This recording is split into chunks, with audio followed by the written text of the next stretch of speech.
I'm just trying to right between Superman and Batman.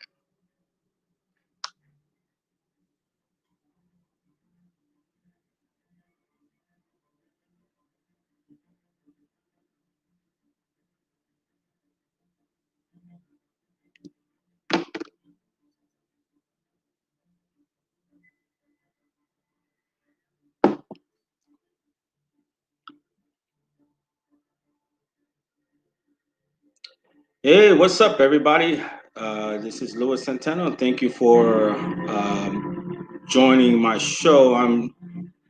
I'm so pumped. I'm so excited to have everyone join us. I'm just going to give a few moments for everybody to get the notification and hop on. But wow,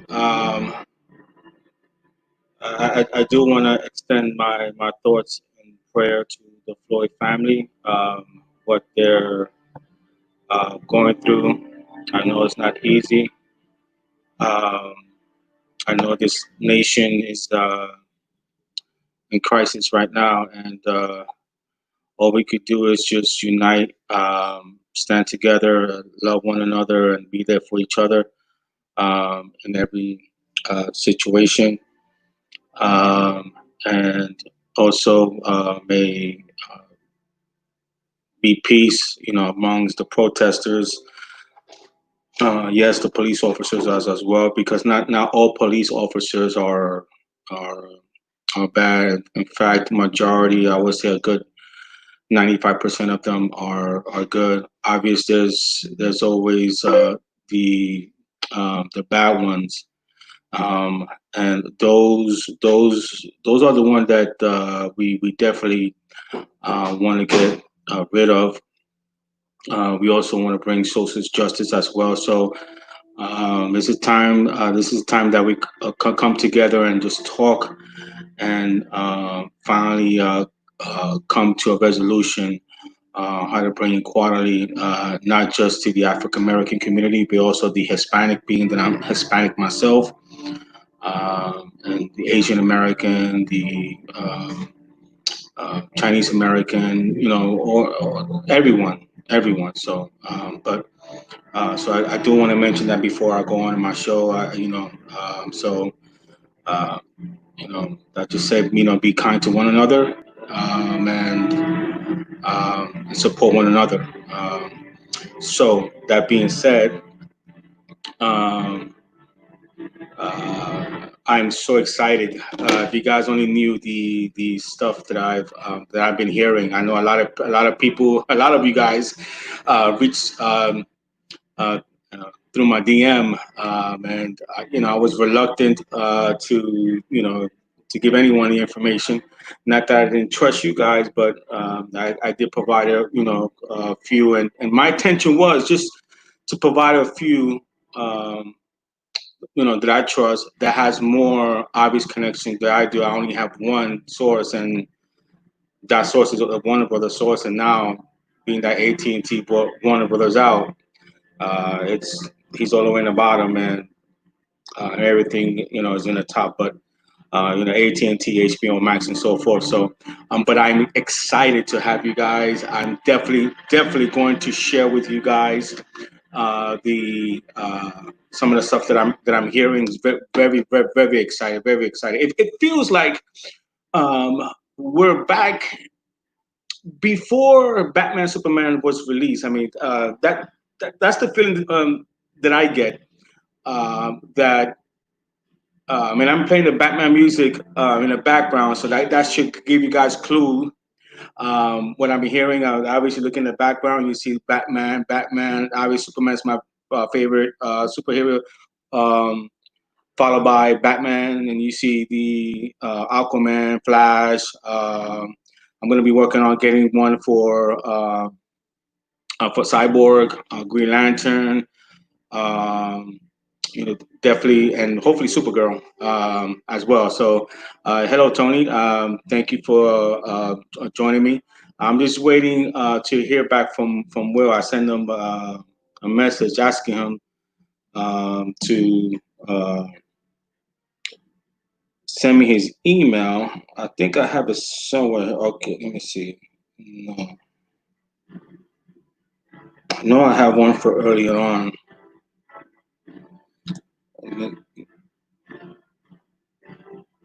There we go. So I got his email. Let me send him a quick email, guys.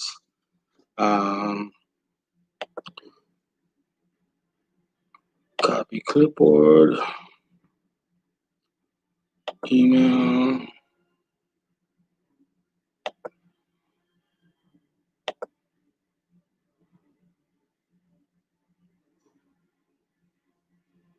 Did I lose you? Did I lose you guys?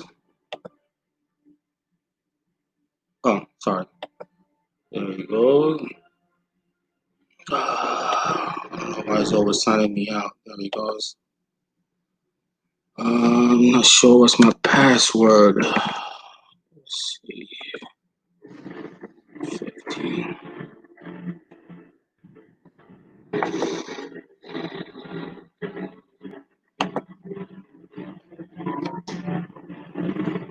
Give me just a second, guys. I'll be with you just a second.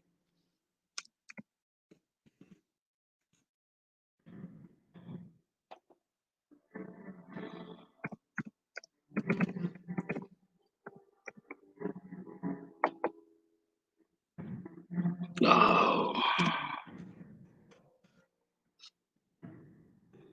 Sorry, guys.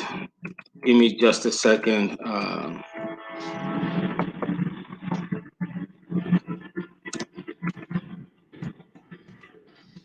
Hope you guys like the background.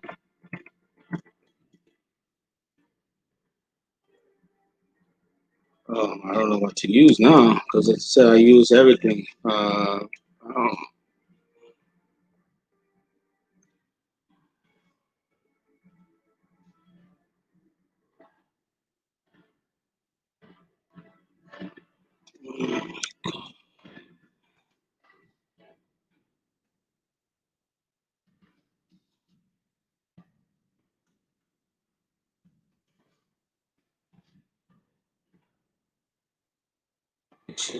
There we go. All right. Whew.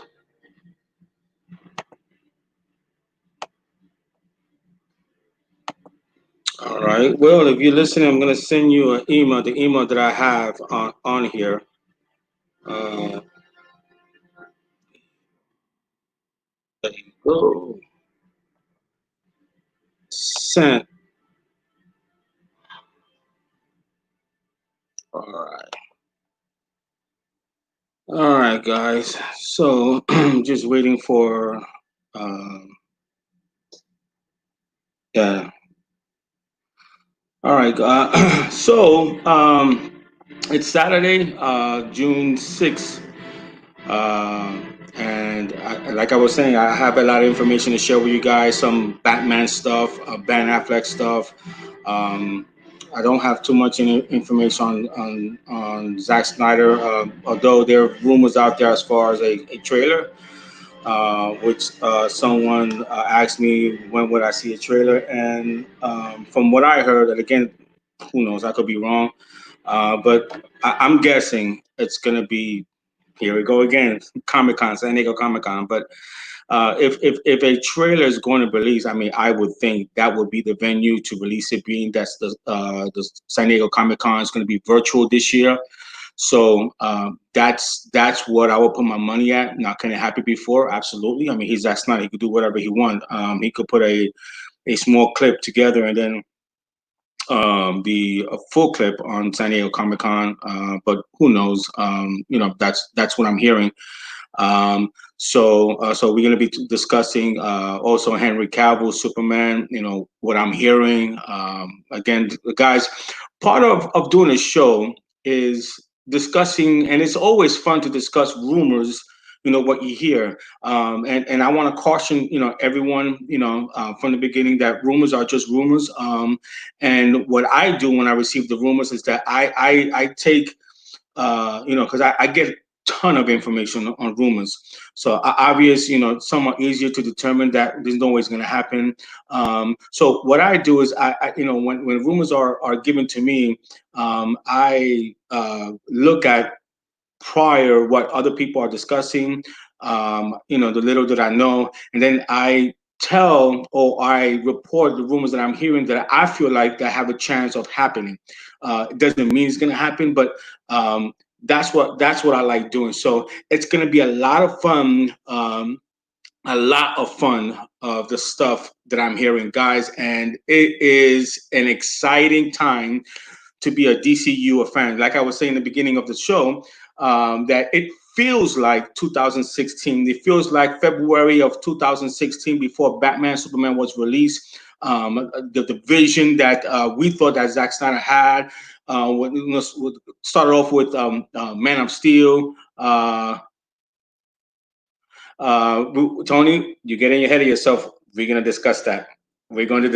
But for those that has been following me, not a lot of stuff that I either reported that say that I was hearing or rumors are now coming to fruition.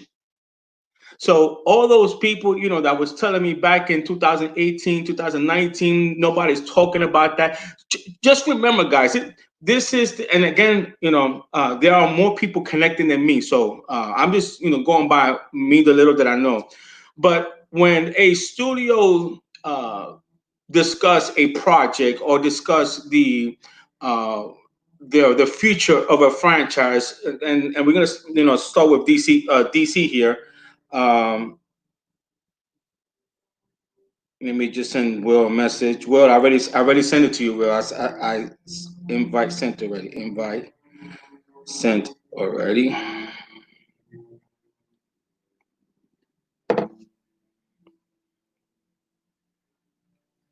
But like I was saying, when a studios decide, there's like a 5-year plan, a 10-year plan, best case scenario, worst case scenario. When Man of Steel first came out, obviously it is no secret that Zack Snyder talked about a 5-story arc.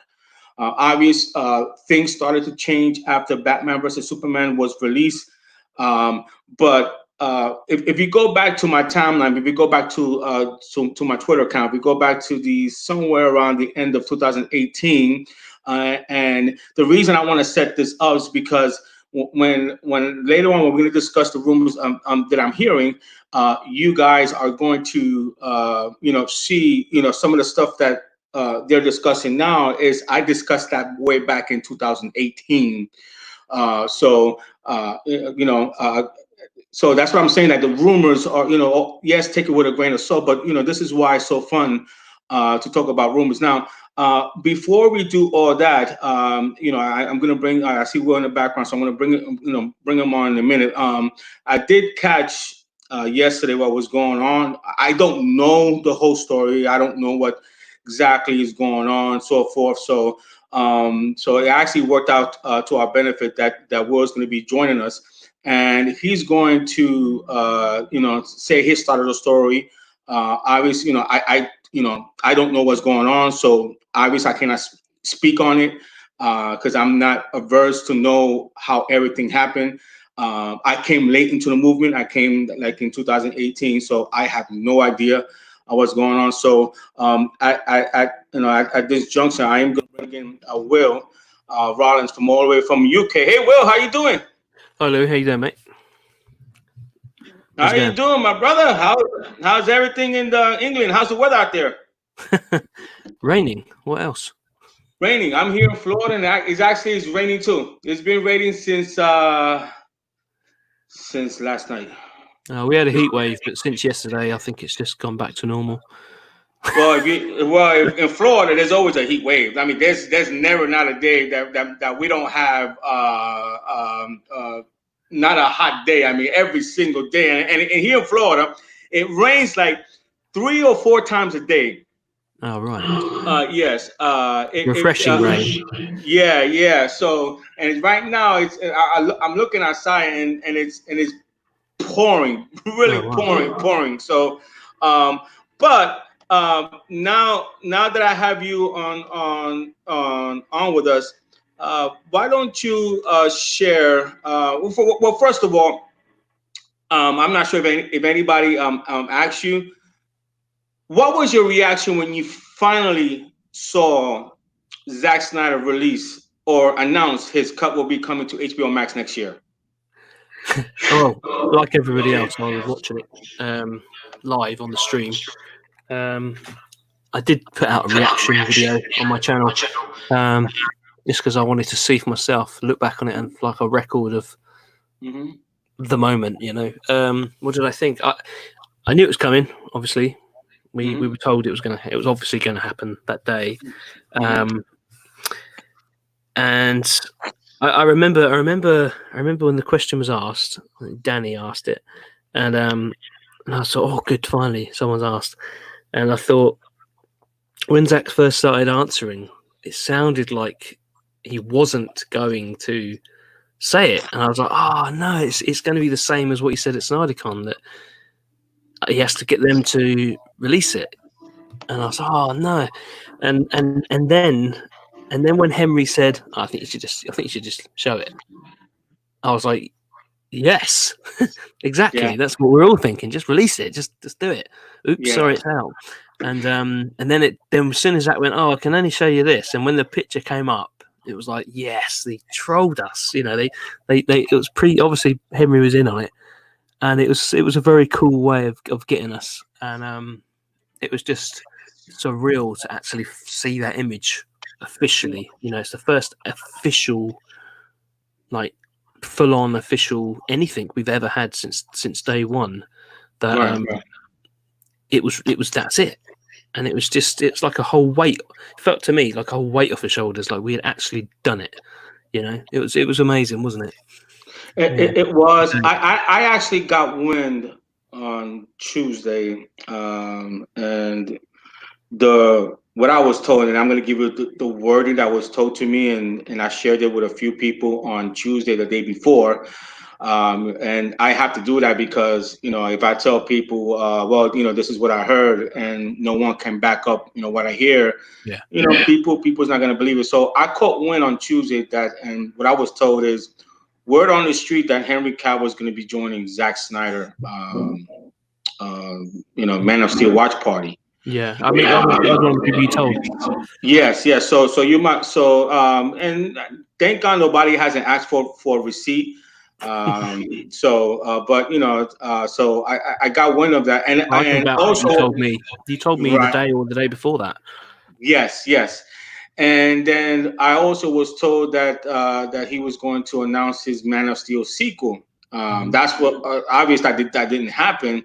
And then when I asked, when everything, obviously, when Henry Cavill came on, I wasn't surprised, but I was actually expecting not only the Snyder Cut to be announced, but also Henry Cavill to announce his Man of Steel sequel.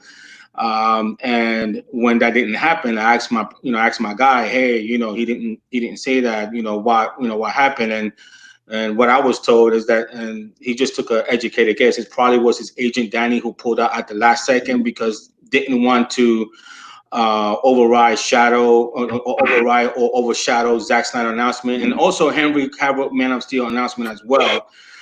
Which kind of makes sense. And then when Thursday, Friday came, then you see the trades reporting that Henry Cavill was in negotiations, started off with Grace. So obviously, I got wind of it, early on. Now, I'm just one guy. I'm not as popular. I'm not as big as the trades and other scoopers. And I get that, people, don't, are very they're guarded, whether to believe, some source. And I get it. I get it. So, I was with you when Zack says, it's up to the studio. I was like, no way. Don't tell me all this, because we've been to this before. And my heart kind of dropped for a second. But like you, when I heard Henry Cavill say, just show it to them, I'm like, it's coming. it's coming. And I literally was driving. I just came from a doctor's appointment for my a judgment or for my therapy for my back, Yeah. and I actually forgot my wallet at the doctor's office. That So old chap, aren't they? yeah, so I'm driving without a license. So, and I live about 35, 40 minutes away from the doctor office. So when I get off the highway and they have, I don't think they have made, but they were, Henry was on. Yeah. And I'm looking for my wallet. And I'm like, where's my wallet? I'm like, oh no. And I left at the doctor office. So I had to turn back, but all that kept me pumped up. I mean, so when the news finally happened, I felt like a relief. I feel like it's done. We won. And Will, I mean, uh, I know about the projects because of you. I know about San Diego Comic Con and the cause because of you. When you heard that, did you feel like a relief? I mean, was it more like a relief, or more was it like a victory? Because if I'm in your shoes, I would take it as more of a relief because all the hard work that you put into it. Yeah, it was a relief because it was. It is hard to put into words even today because we've all so many. It's not just me. There's so many people who have campaigned and wanted it and really dedicated times of their life to this issue.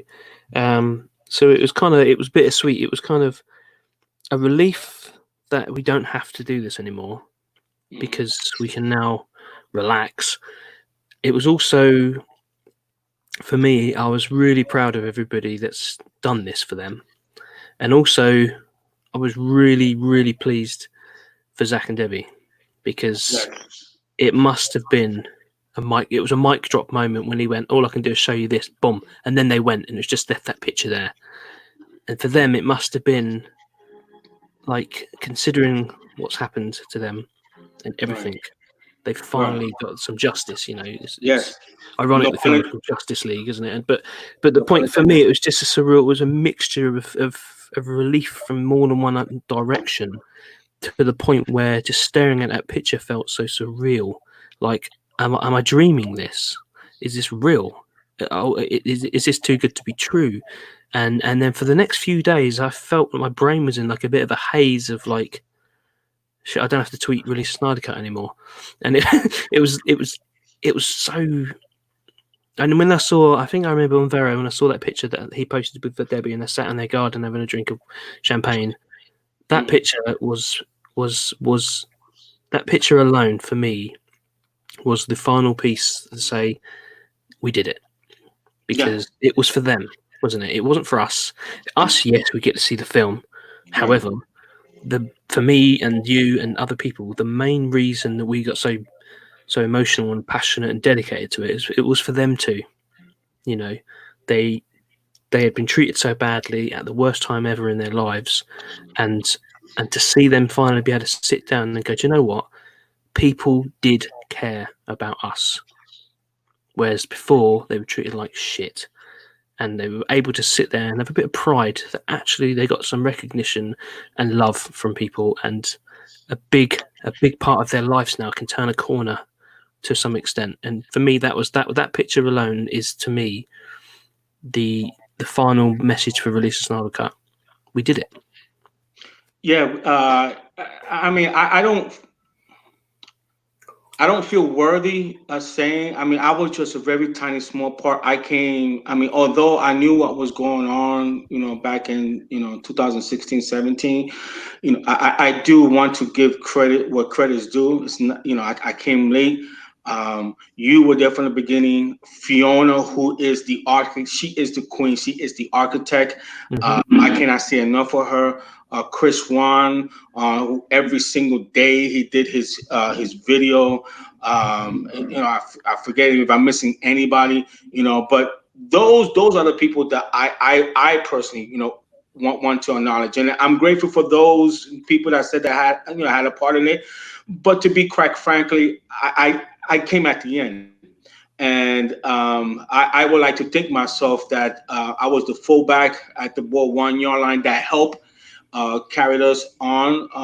I don't have a big voice, but like you said, part of the beautiful thing about the movement is that everyone had a voice.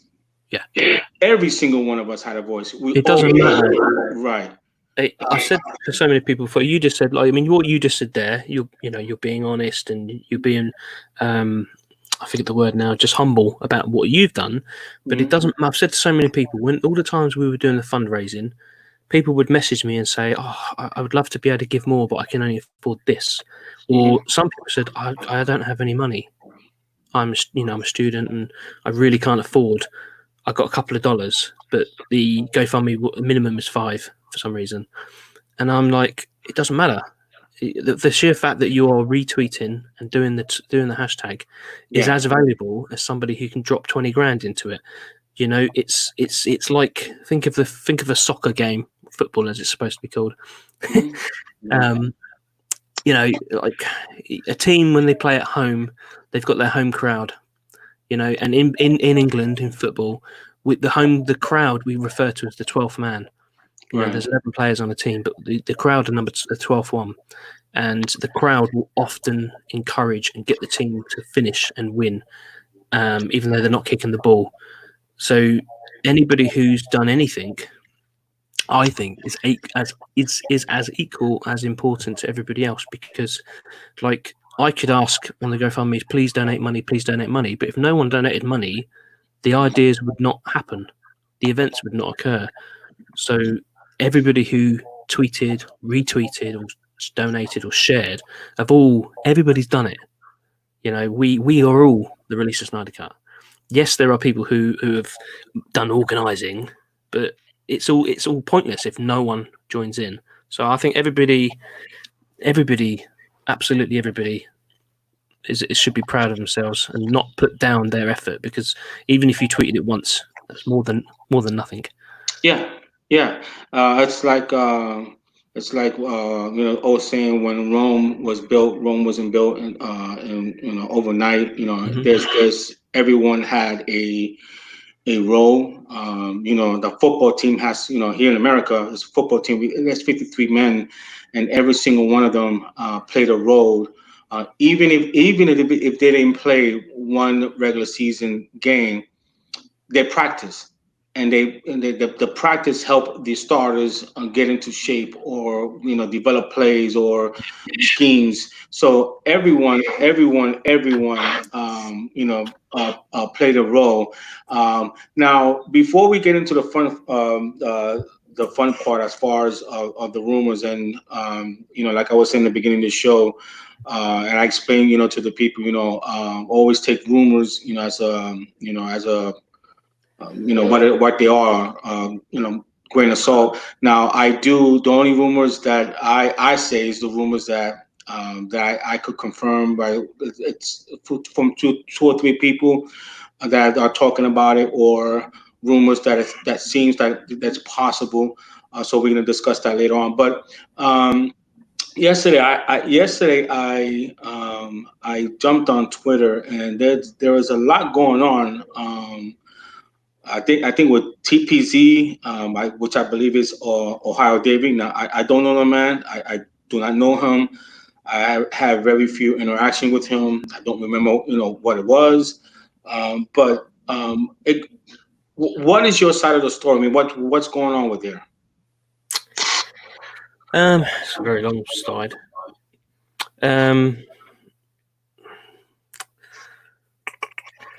Trying to think of the best way to describe it in a short version.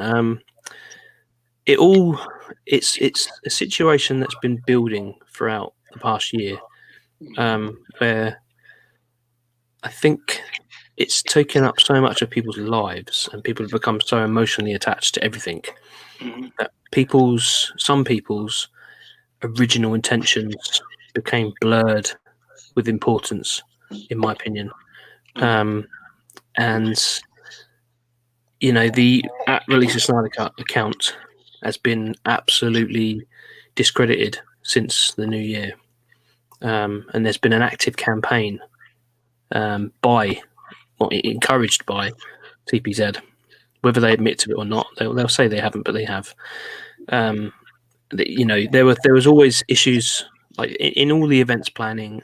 Everything has always been kept private, like in text messages and group chats.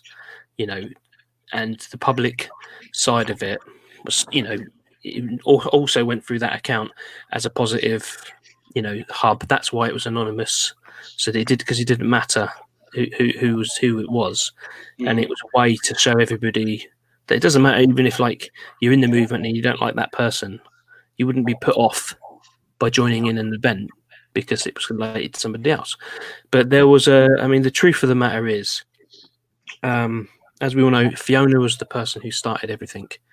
She's the actual person who has a genuine, real life, personal connection with the Snyder family, and still has. And then over time, Dr. Chris, or Ronaldo, whichever way you want to call it, even though he's been completely vilified, and yes, some of his tweets are very blunt, some of his tweets are very worded, come across aggressively. But I've said before, now Chris is from a place in England called Manchester. And if you ever talk to anybody from Manchester, they have a certain accent and a certain mannerism and way they speak and how they, project themselves, as are people from Liverpool and different areas. I suppose you get the stereotypical New York gangstery type, or you get the hillbilly, that kind of like stereotypical people. Well, with Chris, the way Chris talks and words that he chooses to use, when you write a text message or write it down on a tweet, anything can be read in a different voice, in a different way. And I think when he's been upset or defended himself, yes, it comes across rude, and yes, he could have worded it better a lot of times. But I think genuinely, most of the ways he replied to people was the way his culture, his way of speaking came across. And people aren't familiar with that, and it does look worse than it is. You just got to take that equation out of it and actually listen to what he said. And he's just literally giving his reply to somebody. So that's where it comes with Ronaldo. Yes, you can't agree on everything he said. Yes, he could word things better. Perhaps. We all can. So that's what I'm saying. So anyway, but earlier in the beginning, he was doing a lot of work. He's friends with Fiona, and he created the Snyder Cut account. Now, many people in the movement aren't aware that he created it. Yeah, exactly. So Reese75 just said Noel and Liam Gallagher sound aggressive from Manchester. It's just their way, but they're not. It's just how they come across.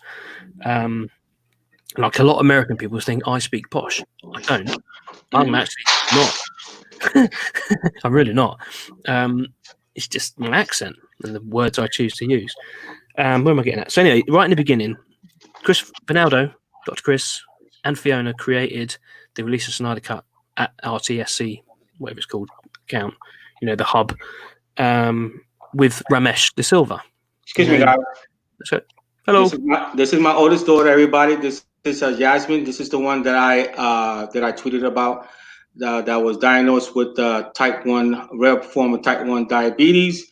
So hopefully, we could do something as far as, little donation to the Diabetes Foundation.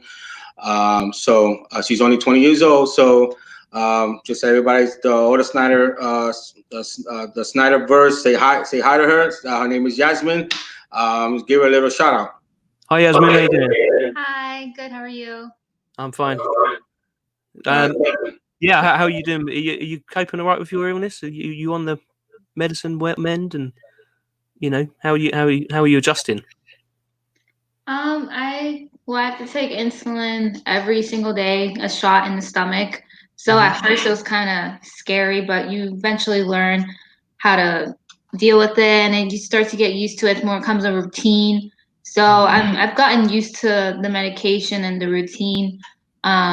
Just a little bit more changes to the diet, and Now, bear in mind, guys, she's only 104 pounds. So, and she's the one that eats the healthiest. But now the doctor prescribed to her a Dexcom. A Dexcom that's G6 that is over $2,000. No, that's not my wife. That's my daughter. that's my daughter. Meta, that's my daughter. The oldest daughter. I only have two. The youngest one. Funny that she's not shy when the camera, but when the camera she's shy. But hopefully I could get her to say hi. But yes, my daughter, my oldest. I only have two kids. She's the oldest one. She's in college right now. But yeah, the medicine is over $2,000. $2,000. It's because the rare form of diabetes that she have, type 1. That's why I would like to raise awareness. I try to get a hold of whoever's handling the area account. Being that Zack Snyder had the Suicide Foundation, the fandom had that to donate part of the Snyder Cut. So hopefully, maybe they could do something, for the diabetes. Well, as it happens, I know who runs that. So I'll speak to you after. All right, thank you. Bye, nice to meet you guys. Nice to meet you. Take care. Yeah. On the positive side, with being so young and having this diagnosis so young, she's actually in a position to eat healthier most of her life. Because a lot of people get it when they're older, and they've already damaged, to a point. So, I think be positive. I think she looks healthy, doesn't she? She looks, Yeah. I mean, this done medication. How often? $2,000. I mean, is that a one-off or is it? No, it's a medication.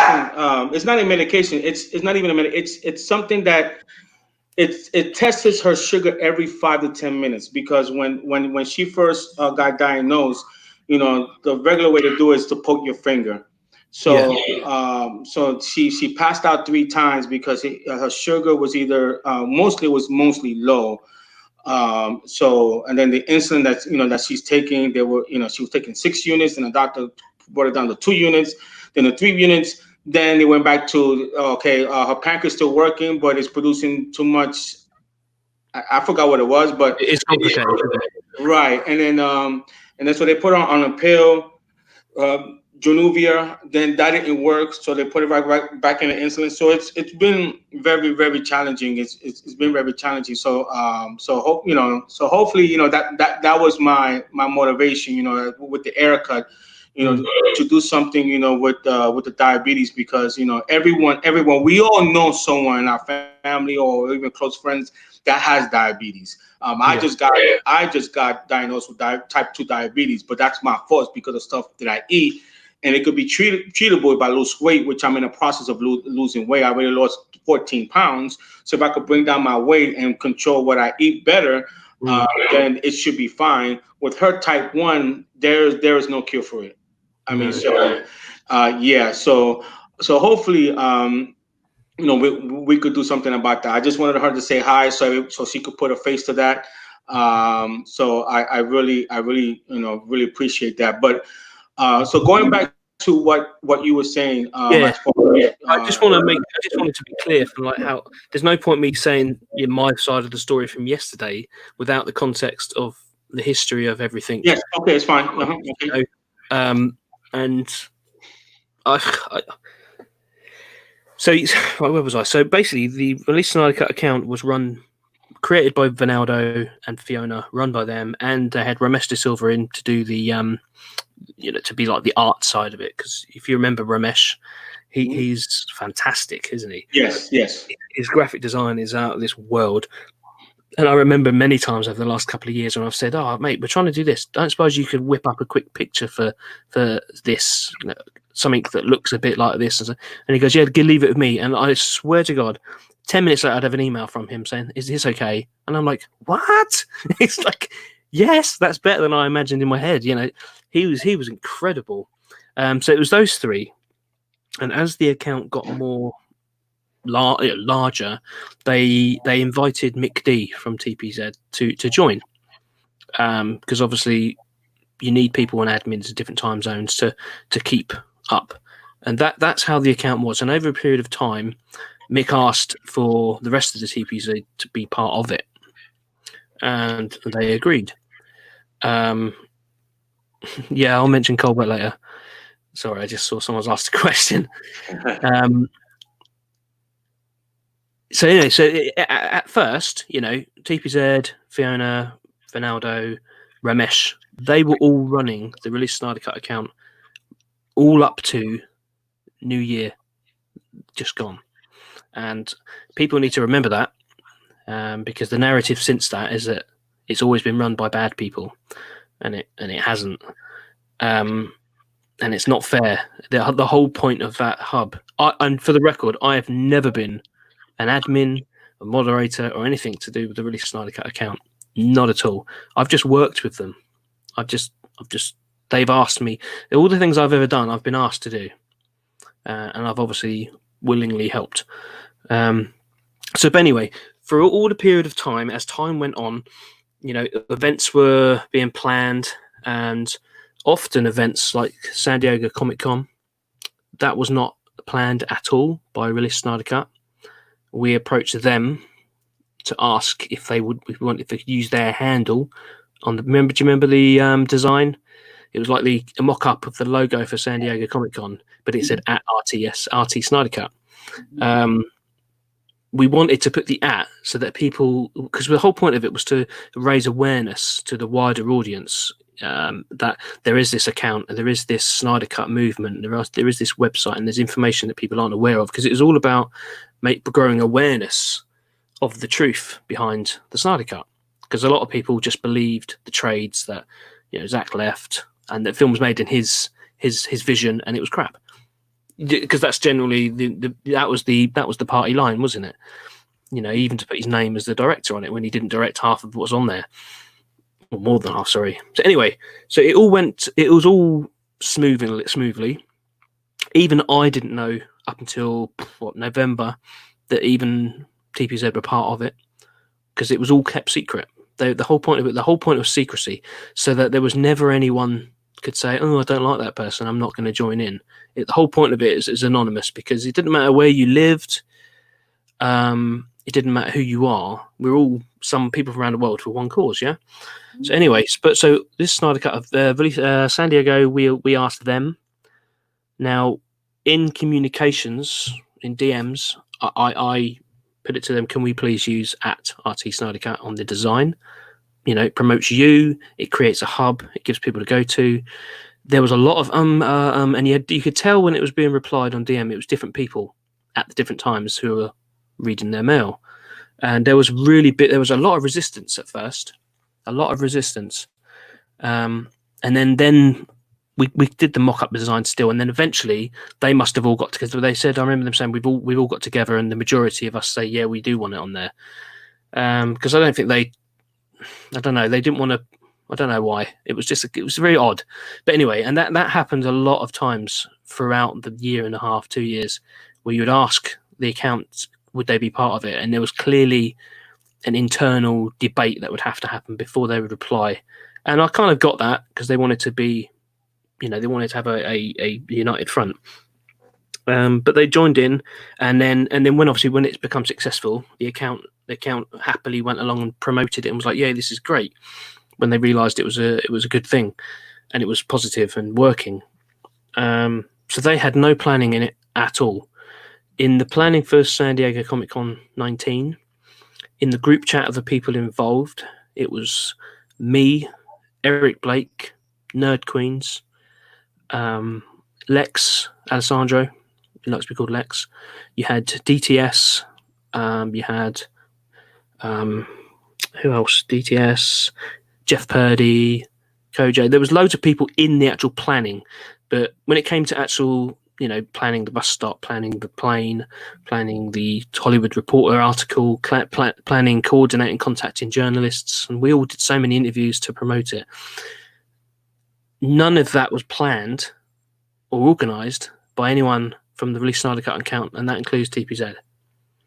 Occasionally, once or maybe every once a month, 1 month or 2 months, Mick D would pop in the chat and ask for an update, and it did get people's backs up. Like, why is he popping in demanding updates? But we all kind of went, fine, you would just hold him. No, don't worry, we've done this, we've done that. So, and we just said, okay, maybe he's just reporting it back to Zack, so Zack's aware of something that's coming up. Everyone's happy, Zack knows it's coming. It's support going to him, so he knows people are trying to help.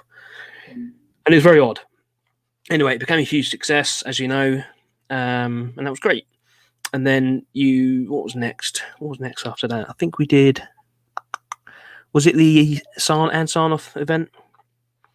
I I thought it was the Manhattan one, the New York City. think New York City came afterwards. Came after, you sure? Whatever order it was in. We did, yeah. Let's say, okay, New York Comic Con. Again, I was asked. Who asked me? I think who was it that contacted me? I think it might have been Vinaldo. Or actually, I think it might have been someone from TPZ. I can't remember. But basically, Ramesh and Chris Dawson. Sorry, it's Ramesh and Chris Dawson and Vinaldo. I think started the idea for New York, and obviously they got TPZ involved.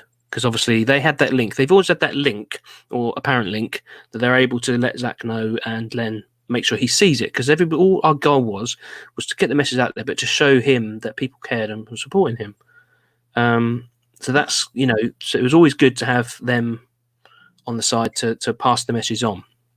But when it actually came to planning, and organising it, it was mostly done by other people. And in my case for New York, all I did in every event, really, when you think about it, other than help plan and suggest and things, and okay, we're in a chat like we need to get this done. Who's local to contact their plane company? Then they would say, "Oh, I am," and then you go, "Cool. Can we leave that with you?" It would be like it would all be delegated to different jobs, but my main job publicly was to run the GoFundMe and encourage people to trust us and promote it, and I did, and I obviously tweeted it every couple of days. This is what we're at now, and let's keep going, and all that. And because of all that, I think I was asked to join them for the New York one, so I did exactly the same thing again. I even made up merchandise and sold it off as competitions, and obviously very little profit came from that, but that went back into the campaign funds account to each event. So I was just, my main task throughout the whole thing was like the PR and raising the money, which was, I think because people could, it's like a trust thing. I think you could easily check who I am. You go on IMDb, Google Right. my name, I'm there. So I can't just disappear with the money. Not that I would, but do you know what I'm saying? It wasn't just a random account. You could actually find me if you wanted. Right. And Cool. it's funny that some of the names that, because I'm trying to, I know that some of the names that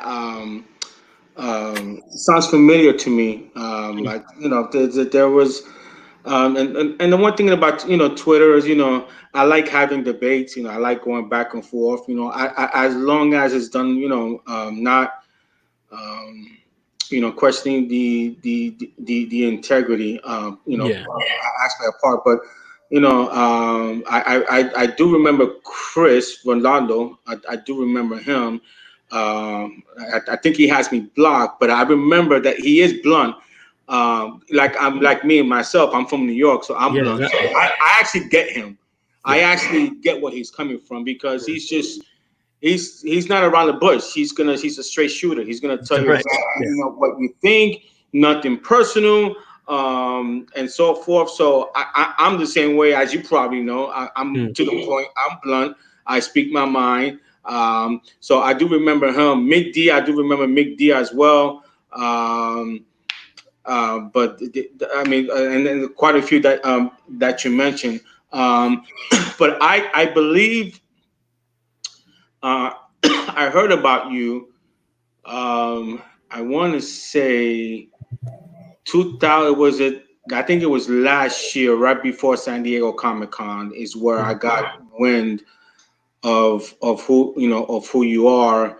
And it's always good to put a face. When we doing these events, these projects. It's always good that that people see that show a face, because honestly nowadays you don't know if it's legit or not legit. So I think the RT Snyder Cut did put a face to it, and the more people that followed them, it gave them more credibility. Now, not all the time we're gonna agree. Not all the time. There's always gonna be the disagreement.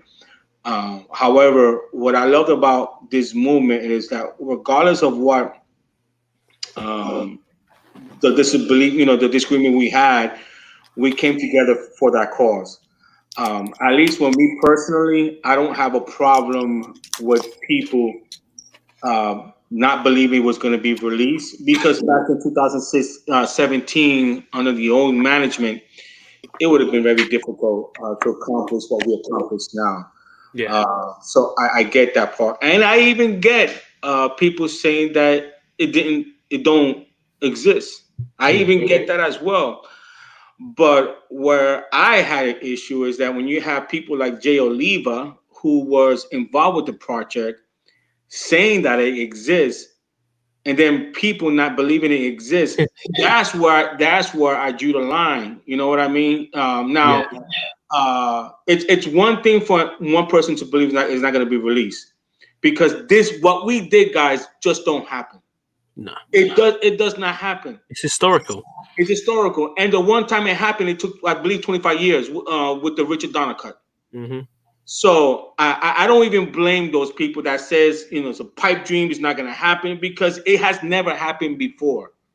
I mean, I think the reason the Donner cut took so long is because of the technology age. Back then, all you could do was write a letter, like a fan. I want this. Whereas now we've got what we're doing now. We've got video streams, YouTube, you've got Twitter, everything. We can all connect. Like, I would never. How would I ever know about you? How would I ever know about Ramesh or anyone? Ramesh is in Sri Lanka. You're in Florida. I'm in England.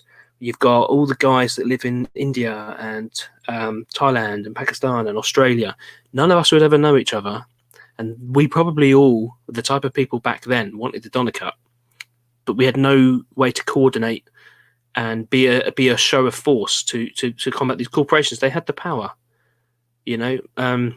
So that's why I think now we had this power now.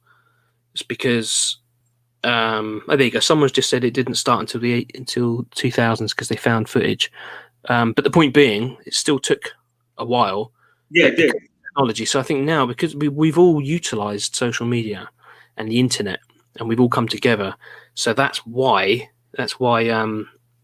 we've managed to do this. And whereas previously, corporations they had access to media.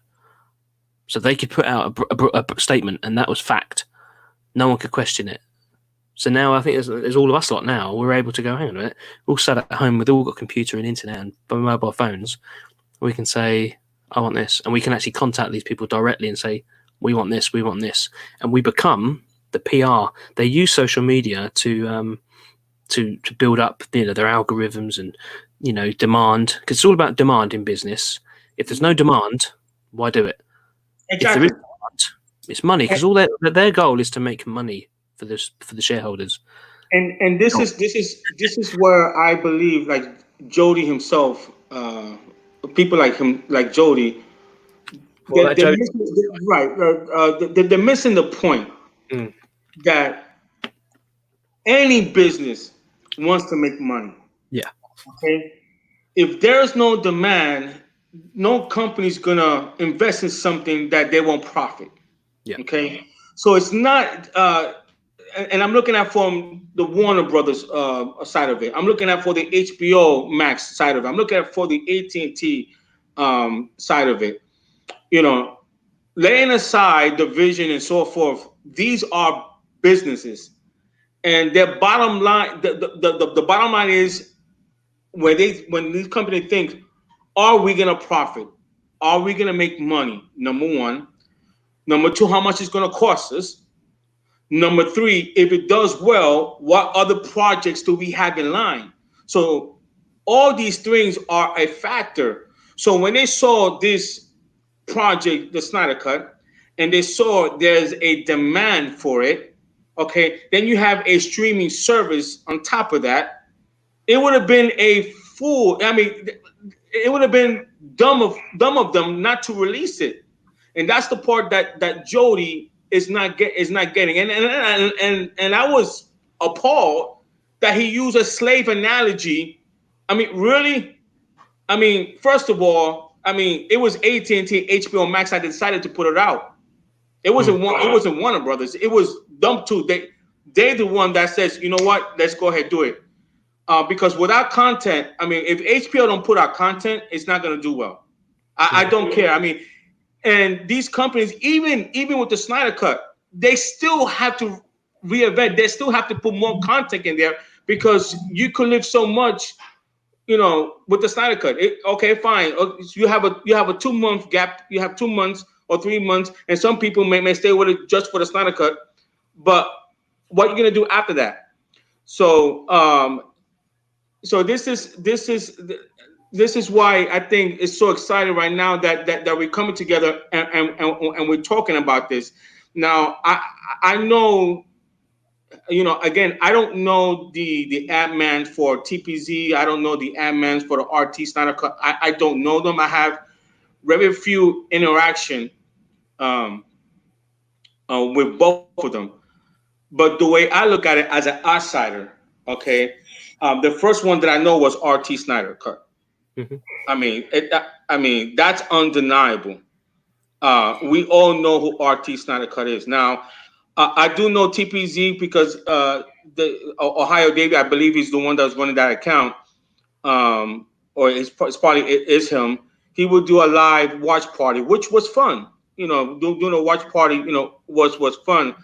But at the end of the day, when you have to put somebody down to elevate your contribution, it shows that you really didn't contribute anything. Yeah. Because if you're comfortable with your skin, if you know, like me, for example, if somebody wants to say, well, Lewis didn't contribute anything, I'm fine with that. You know why? Because in reality, I came late. In reality, there were other people who did the hard work, like yourself, like Fiona.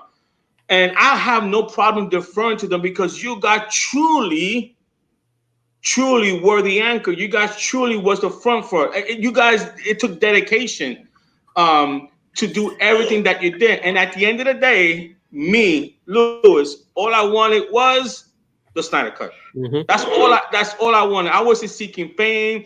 I have a good life. I'm just a regular fan that wanted to see Zack Snyder hard work. So I'm not, and when I see people putting down other people to elevate their status, dude, I mean, really, it really defeats the purpose of all the hard work that that person did. If that was the case, let people praise you, let people acknowledge you. I think that's the better way. I mean, that's just my opinion. I mean, what do you think? The reason I talk about the original of the account is to give context to what's happening now, because people, the way the account is referred to now, there is a narrative out there now to make the account distrusting, untrustworthy. And what happened, I spoke to both sides, and clearly what did happen, and I've seen certain things, is that there came a point where when they let Mick join, Fiona, Ramesh, Vinaldo let Mick join, and he asked for all of TPC because they had connection to Zack and they like to work together. They became to almost outvote them on certain issues, and there was a certain set of rules that they wanted to do before they announced something. And this is what I've been told. I mean, again, I'm only going by what I've been told. People actually were there will tell you, but the gist of it is that they became very, very like the way it was described to me by more than one people that are involved is that it was like a hostile takeover of the account. Like, it was, no, we're doing this, and they would start saying, well, Zack said he wants this, Zack wants this, and just taking their word on it to just do what they wanted to do. And it got to that. What happened? Long story, really short, because I said I don't really know the details of it, but that's the gist of what happened. But it came to a climax where Vinaldo, Ramesh, and Fiona voted to tell TPZ they're no longer part of the account, and that is a fact. They weren't when it happened. It happened around the time of the FA Cup soccer thing.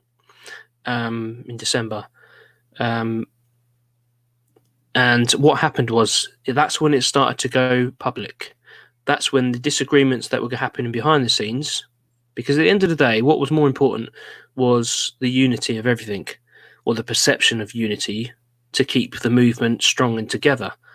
But if everyone's arguing, we become disorganized. We're not going to be able to do the big events like we've done. So they were voted out. It's as simple as that.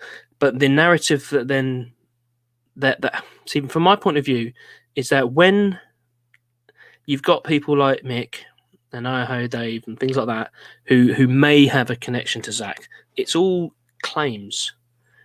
It's like how many a lot of people now believe that every time an event was happening, it would get reported back to Zack as, we are doing this, we've arranged this, so that they get, from Zack's perspective, as they are the ones who from Zack and Zebby's point of view, have made this happen for them. They are the ones who did it. They're the ones who organised everything and arranged it and got other people involved, which is just generally, it's basically not the truth. But the only person who could go to Zack and say, actually, that's what you're being told is not true, is Fiona. That was I that's the only. And again, guys, for those who are listening, if you do truly have a connection with Zack, please don't take any offense to what I'm about. No offense is meaning to it. At the end of the day, I'm just telling you what happens. Yeah. Whether people believe it or not, I don't care if people don't believe it or not. All right. But the thing is, I've got nothing to gain or lose from telling my truth, or the truth that I've seen. And people who don't know, before I became an actor, I had a career as a police officer. I used to have to investigate things and look at things from both sides and come to an objective conclusion about what actually happened in an event. And that's what I've done with this. And that's why the things I've said and done, and what's led to everything that happened yesterday, has upset people, because some people just do not like the truth. It's the end of the way. Twitter seems to have become a high school playground of, I'm in this team. If you're not on my team, I don't like you. Join us, or we don't like you. Or you know that person, so I don't like you. It's pathetic and it's childish, and that's the kind of playground antics that has happened. And people like me, and probably you and other people that I know, have said, no, I'm sorry, I'm not getting involved in this. And as a result, you become the enemy. So when you think back to what I was saying, when Fiona was one of the people who voted them out, panic ensued. What if Fiona reported to Zack what had happened and they had been asked to leave the account? That became a threat to their connection, quite clearly. So straight away, the narrative was put out that the account has been hijacked. Do you remember all this? Tweets going around saying the account's been hijacked by Vinaldo. We've been kicked out of the account. He now has control of the account. It's him. That account is just him. People don't like Vinaldo. He says this, and this. And then straight away people are going, what? They were running the account. TPZ were running the account. It's been hijacked. Now, a hijack is when somebody has no permission to be somewhere, i.e. like an airplane, for example, and they take over. They weren't never there to start with. But what actually happened was the people who originated the account voted out the people who joined it for breaking the rules that they had all agreed to, or whatever it was that happening behind the scenes. So for me, when it happened, the first sign of the public backlash was when Mick tweeted publicly a very negative thing about the FA Cup event. It was something to do with the using Artie Snyder Cut. Oh, you're trying to promote the account. It's not about that. It's for Zack. And it's like, no, we put it on there because that's what we've always done. And you used to think that was okay. But now they weren't part of the account. They didn't want that account promoted. Do you see what I'm saying? And you're like, I'll get to yesterday. Don't worry. There's a big build up. So that's when I remember saying, well, I think I messaged Mick saying, what's the wrong? We've always done it. Oh no, and it kind of they will now say no, it was settled within a few hours, and everyone was happy about it. They only became happy about it when it was a success, because when it actually happened, because Ronaldo came up with the idea. He lived near or knew of someone in that who worked at that stadium who could actually have this media bit at a spare slot that we could use. And as it turned out, the person that helped him at the studio showed it more than what we paid for. We got some free advertising going on there, and because it was something that he had come up with at the time when they were arguing about things amongst themselves that we don't know about what they should do or shouldn't do, and what they should promote and what they shouldn't promote. And then obviously they were told they were voted out not long after. The FA Cup thing was the catalyst for all of this, and it is a damn shame, because don't get me wrong, throughout the whole time I considered all sides my friends. Mick was my friend, Fab. I've never been friends with Higher Dave for some reason. Darren, Abdul, and all the other guys, and Ronaldo, and friends of living. Why would I not be friends with these people? I've only met them once, and they seem nice, and we've all been in contact. So what's the difference? And I believed that they were all like me, were doing it for the moral reason. So that's what happened, and then ever since then, there's been this constant attempt to discredit the Snyder Cut account, and they lost a lot of followers. And then there was talk about, well, they block people, but what you got to remember is a lot of the people that were blocked by the account were blocked when TPZ were part of it. Okay. And they were in it.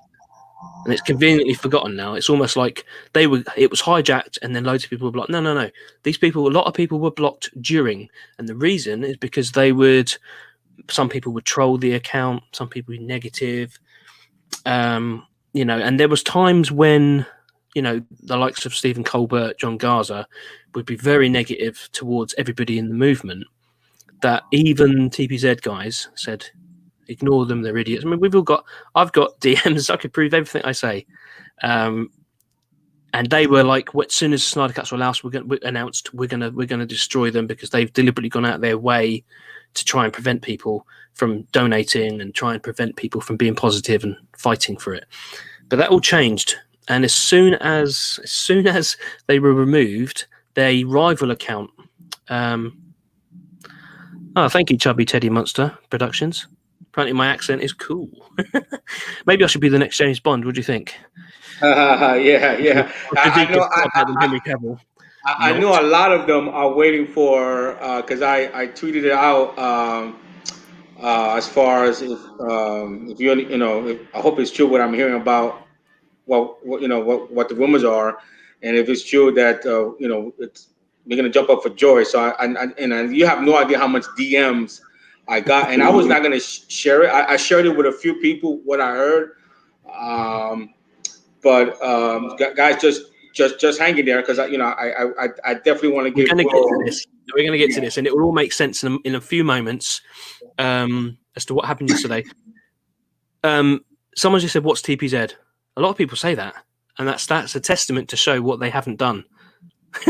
They're all up. They're up there as the saviors of the movement. Will didn't like how he was treated by the TPZ. No, I didn't, and I'm getting to that. And there's reason for it. I don't just not like people. I want to be friends with everyone I can be. I would be a killer Bond. I don't think so. Can you imagine me running across a roof? I'd probably fall through it. I always think that I should be the Henry Cavill's Bizarro Superman, because I've got the not as good figure / fitness level and shorter. But anyway, that's another story. So TPZ is Team Prozac. It's a name they gave themselves, and Justin North, one of the members, said on another podcast recently that they decided to call them that because Prozac is an antidepressant drug. So they thought, hey, we're Prozac. So they named themselves Team Prozac. Now, me personally, I've always thought it, but I wasn't going to say anything until they've said it and admitted it on the Lightcast podcast. Sorry, a little plug for them, but that's where they said it if you want to listen. The new Johnny English, yeah. Mr. Bean.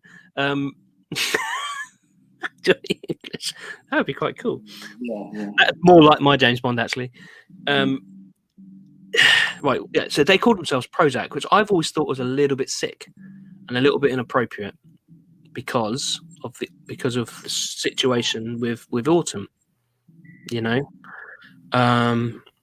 it's supposed to be suicide awareness, mental health prevention, but there you are every day calling yourself the name of a drug that potentially was a cause or linked to a situation, which I thought that was very, very, very. I've always thought in the back of my mind that's really inappropriate name, but didn't think anything of it because you could say, well, no, we're being Prozac. It's a play on words, but I think sometimes when you when you use a play on words, you've got to consider the audience, and I personally think it's what's the word you're going to use? I think it's just bad taste, and it's kind of it just doesn't sit right with me. But when Justin said, and they laughed about it we thought it was funny to name ourselves after an antidepressant drug, and I thought that just shows the level of thought towards caring, because it's not a joking matter, is it? Depression. If you're on an antidepressant drug like Prozac or anything like that, it's not funny at all.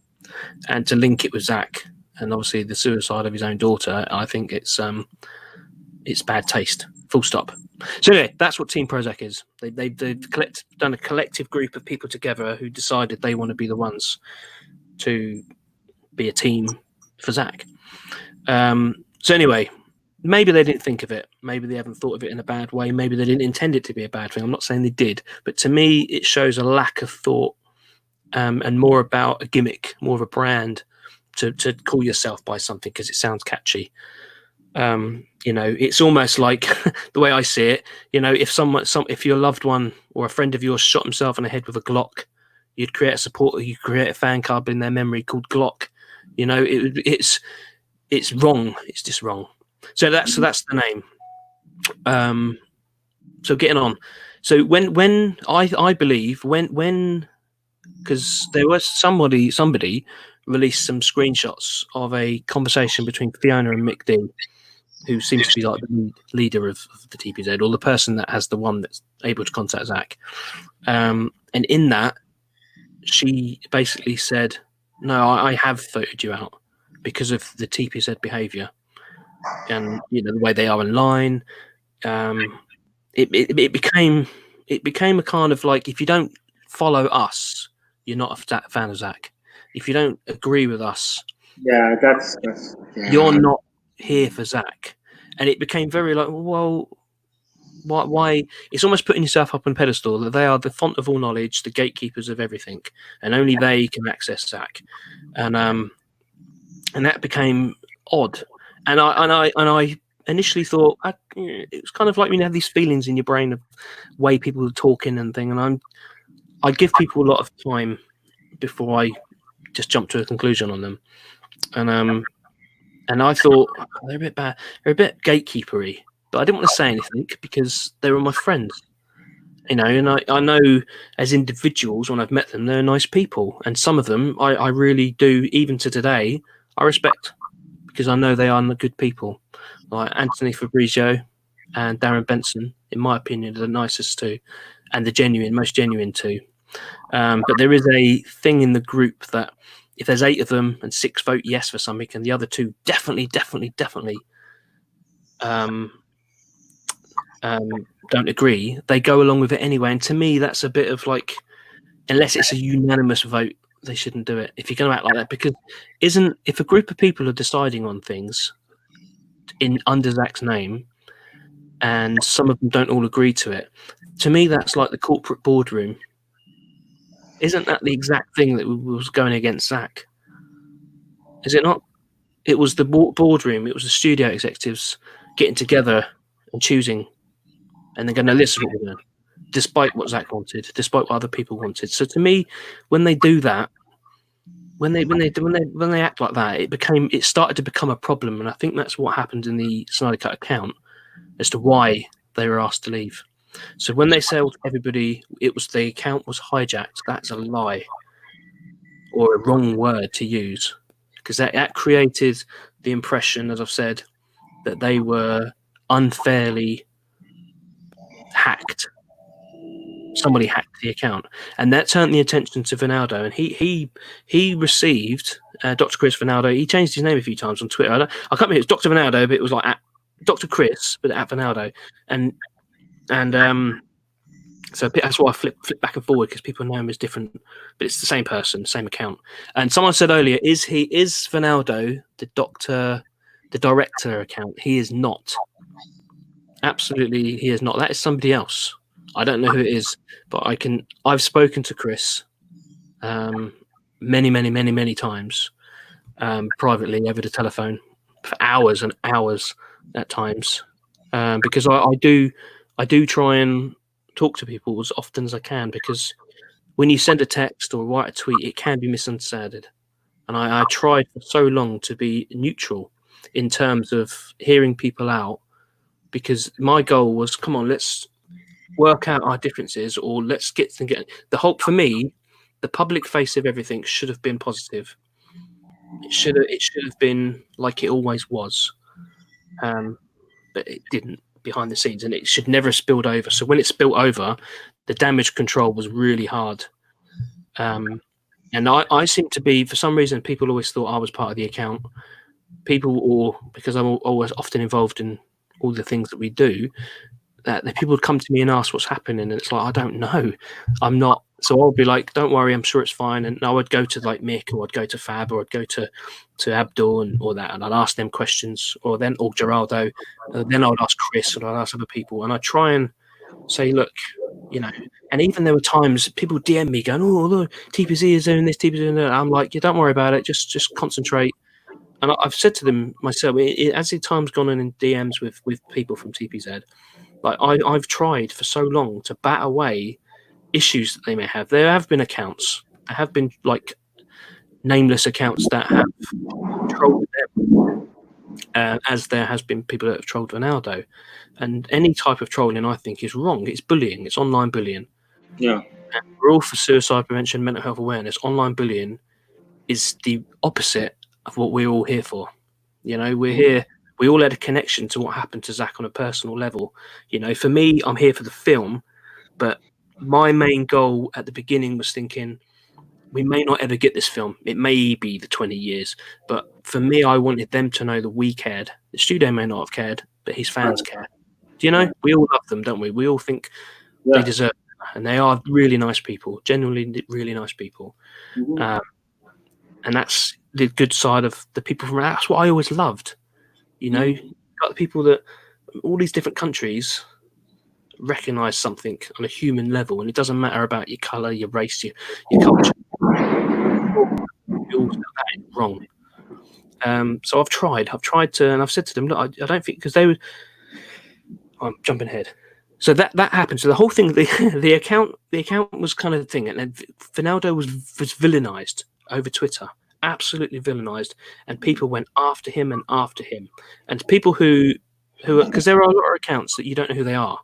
Right. There's like accounts with funny names and like a picture of a cartoon, and you could be anybody. It could be you, it could be me, it could be like a 10-year-old in their room being horrible and thinking, oh no, this is fun. You don't know who they are. So those people were doing, TPZ say, oh, we're getting harassed all the time and bullied.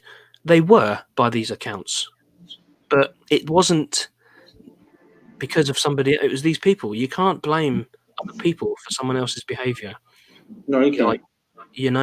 And Vinaldo was getting bad, but the way it went, Nerd Queens then jumped in and really went full on with TPZ, and I think the I see Nerd Queens I've worked with a lot, and they again Nerd Queens. There's two girls, and sometimes you learn quickly who was replying to you by the way they would be. You got Nana and Cole. Cole is very much more in your face, direct, whereas Nana's a bit more laid back.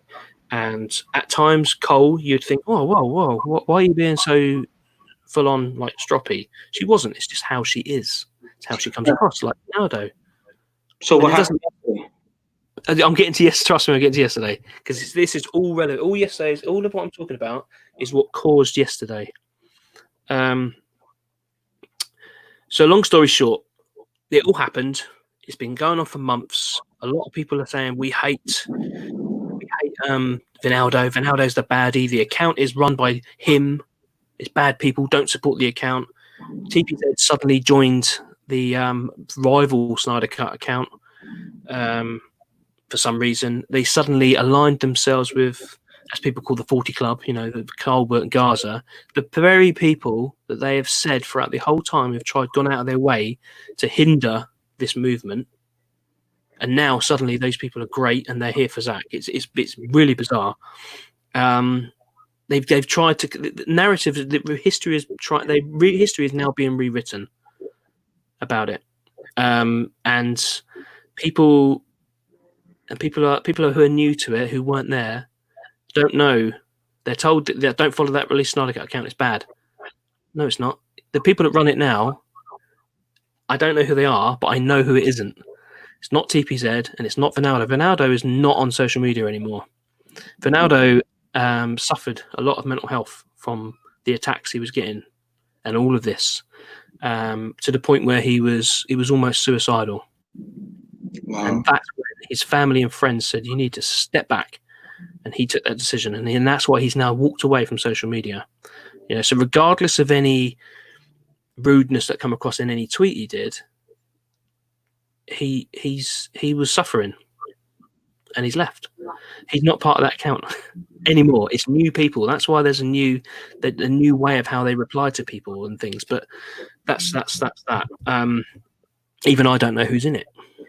Okay. So leading up, so all these people, you would have TPZ. Oh, we say Z in England. All right, so Z for you guys. They would, and it's a fact. Nerd Queens and them started private messaging a lot of people, including me, saying you shouldn't follow this person. They like Vinaldo. You shouldn't follow this person because they pick on us. And try and involve you in things that you weren't even aware of. I wasn't even aware of. There was a video created, and it was really wrong, of some video of some guys driving a truck towards a robot or something, and they put the faces of Mick and Abdul or someone on the drivers, and then they put Fiona's face on this robot, which killed them. And that's just ridiculous. Some weird troll account made that I don't know who it is. No one knows who they are. But for some bizarre reason, we all had to believe it came from the Snyder Cut account and Vinaldo. And if we didn't unfollow them or block them, we approved of it. And that was, and it was hang on a minute, I'm not going to be told who to block and who to not follow, or who to follow, or who. It's what the hell? I don't know. I agree it's wrong. I agree that shouldn't be done, and I agree that's not fair. But what people don't know and don't realise is that throughout the whole time, some of the TPZ guys were constantly, and I don't mean once a week, we're talking every hour or two, messaging Vinaldo privately, telling him, you're nothing, you're nobody, bullying him and saying nasty things to him. Almost, I can't remember the exact words I'm going to say, but it was just constant. And that same person created fake accounts, and because he kept getting banned on Twitter, Abdul, all the time, it was constant. Vinaldo was receiving these things, and when people like me and other people said to TPZ, look, I get that you're saying you're getting harassed and whatever, but what about Abdul's behaviour? Are you going to condone this? And they never responded to it. It was no. And then I'm trying to remember now. I'm jumping all over the place here because it's all so much has happened. When the cut was announced, you started to see a more coordinated circle being a circle of the circle of trust. It started to become smaller. Certain people were no longer needed, no use to anybody, and it became very, very. It all started when the account went wrong in December. Right. And that's why Vinaldo left. Not Vinaldo, Ramesh. If you remember, before Christmas, Ramesh left social media. Yes. He only spoke to the account and said, "I'm out of this." He didn't want anything to do with it because of it. He left social media because of them. Okay. A fact. All right. Yeah. It's just craziness, and so publicly, like on Vero, for example, mental health awareness, nothing mentioned about anything on Twitter. On Twitter, be themselves, and that includes Colbert, Gaza, and all that lot. People said we said the 40 Club. I just saw some wasn't 40 Club right about the movement need more money? No, that's another misconception, another narrative twist. The additional photography, Zack's now got a deal to make more than the Snyder Cut. So that additional money is to him to finish his original vision, not necessarily to finish the Snyder Cut. So that's wrong. But that's just now twisted to suit. Say we were right the whole time. They weren't. Rewriting history is happening a lot. Stephen Colbert, he throughout the history of the Snyder Cut movement, he tweeted things saying he's not in the movement. There's only 40 people. Warner Brothers are never going to listen to 40 people. When it wasn't 40 people, it was hundreds of thousands of people around the world. Tweets ain't going to work. If you remember all these things, these are all things that were happening. And now Stephen Colbert is seen as one of the guys who's fought the whole time for the Snyder Cut. Because guess what? He's a wannabe journalist who wants access. So of course he's got to get on the right side of history. And Stephen Colbert, when Zack gives clues on Vero, people were updating Wikipedia. Zack Snyder releases this, a hint towards the possibility of a Snyder Cut, this, and this. We've got screenshots where he has gone in and erased thousands of words from Wikipedia about announcements that Zack had made. People had cited the Vero posts and articles that are written. It was wiped out because at the time it didn't fit with the narrative of it existing. And only months and months later, when they would write an article about it's been announced that Zack says it exists, then they would update it and link their own article to it. And that's Stephen Colbert's been doing that for months. And TPZ knew this, and they said, we'll just let him do it. Zack, if anything, Zack's going to use them. Yeah, fine. It's free promotion, even though it's wrong. But now it's all released. They are now seen, and they're now being prompted up as the people who have always been there. They've always done it, and it's like, no, they didn't. John Garza, after the San Diego Comic Con, he said, yeah, two signs ain't going to do anything, but I wrote an article after that, and that's what got attention. It's guys that donated didn't do anything. It's ridiculous. So going back to it, I know you want me to get to yesterday, and I will do, right? I just want everyone to know the context of it. After it was announced, suddenly on a certain day, I kept saying, no, I'm not going to block people. I kept saying to them, I'm neutral. I don't want to be involved. It's got nothing to do with me. That person did something to you, but equally you're picking on them. You're not angels. Some of you have done wrong. Some of them have done wrong, but I'm not going to be the person. I'm not going to be told who I should follow or block. And it was always a veiled threat that if you don't do what we say, you're not for Zack. And by the way, we'll tell Zack that you're a part of the problem. And after the announcement, a week after the announcement, coordinated, and almost all of TPZ and the Nerds Queen unfollowed me on the exact same time. Didn't speak to me, just completely cut me off. Who? Yeah. Who unfollowed you? The majority of TPZ and the Nerd Queens and a few of the Amazon people that are part of the Nerd Queens group, they all, on the same day, unfollowed me. And because I saw a sudden drop, I thought, what the hell? What's happened there? And I contacted a few of them. And when they replied, I'd done a video about it. So, oh yeah, we've decided, we need to only associate with people who we can trust. And I was like, what do you mean trust? Trust with what? I've done all the GoFundMes and the PR.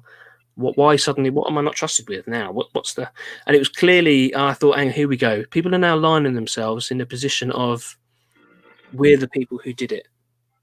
We did it all. We're the ones that now, because now it's over. What good is a connection to Zack for them?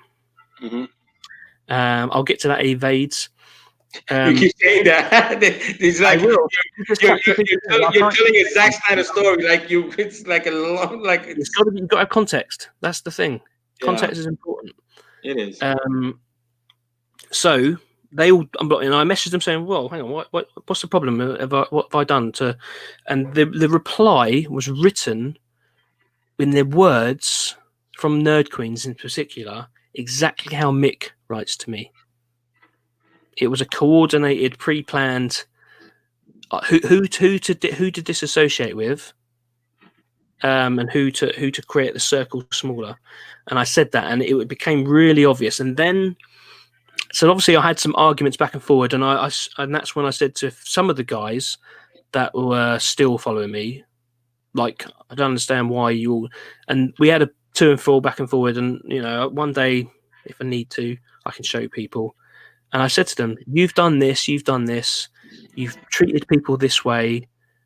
People within your group have bullied to the point where Ronaldo was suicidal, and none of you have disassociated with him.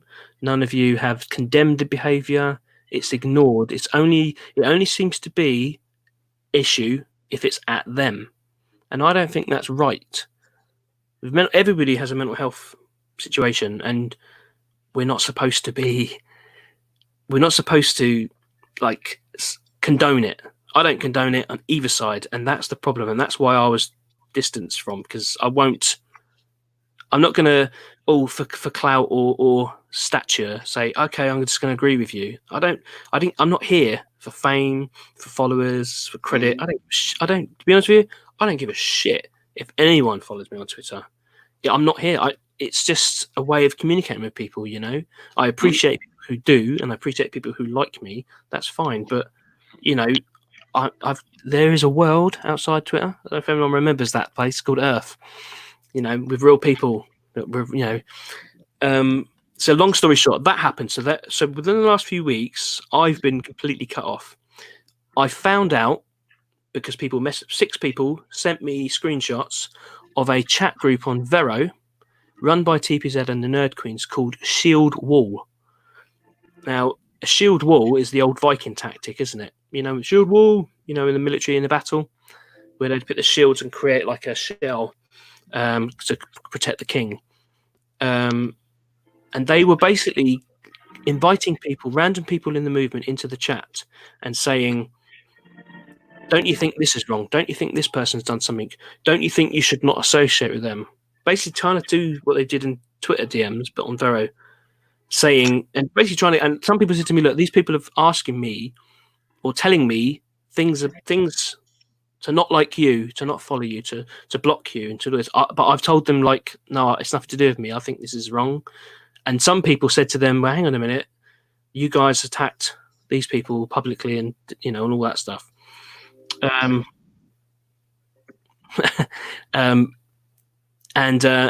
those people who said, no, sorry, I don't want to block these people, they were removed from the chat. So the point being, the circle got smaller and smaller. If you don't agree with them, you're out. You're nothing, you're nobody.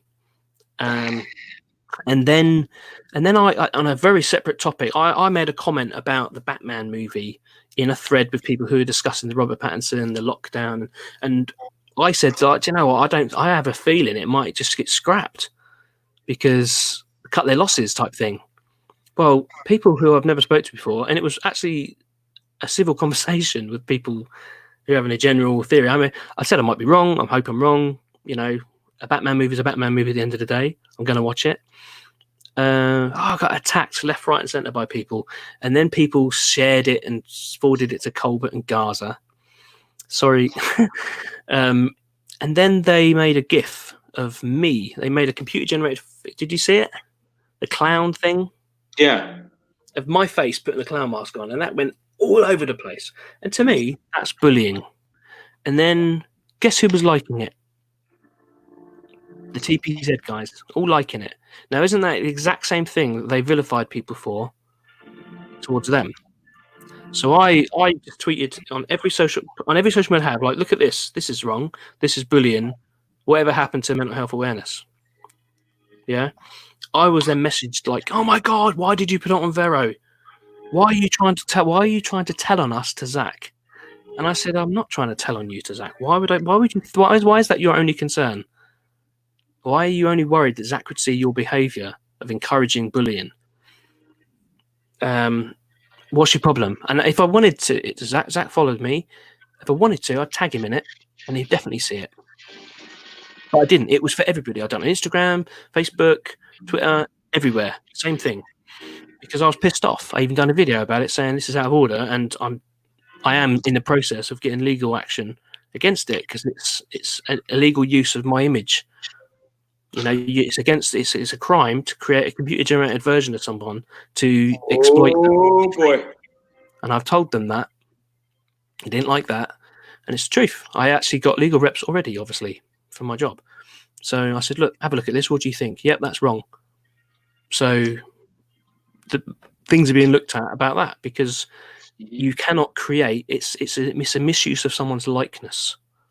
If it was a public thing, they retweeted whatever. It's an opinion. It doesn't matter. But they went to Stephen Colbert went to the effort of creating this animation of my likeness and then attaching it to this thread referring to me as a clown, which is on again more bullying, sponsored by TPZ.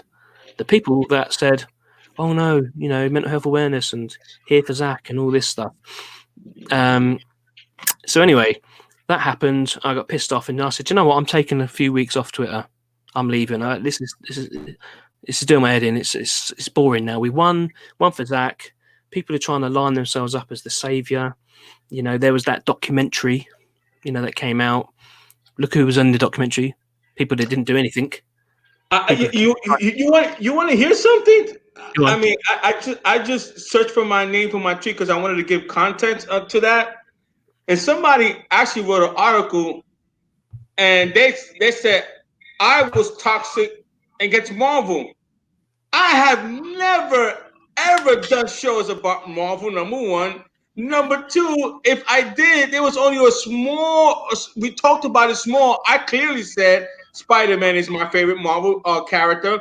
The only issue that I had with Marvel fans, if you listen to my first show, was that they didn't like the Martha scene but loved the Bucky Dent scene. That's all I say. I hardly don't talk about Marvel, so it just shows me.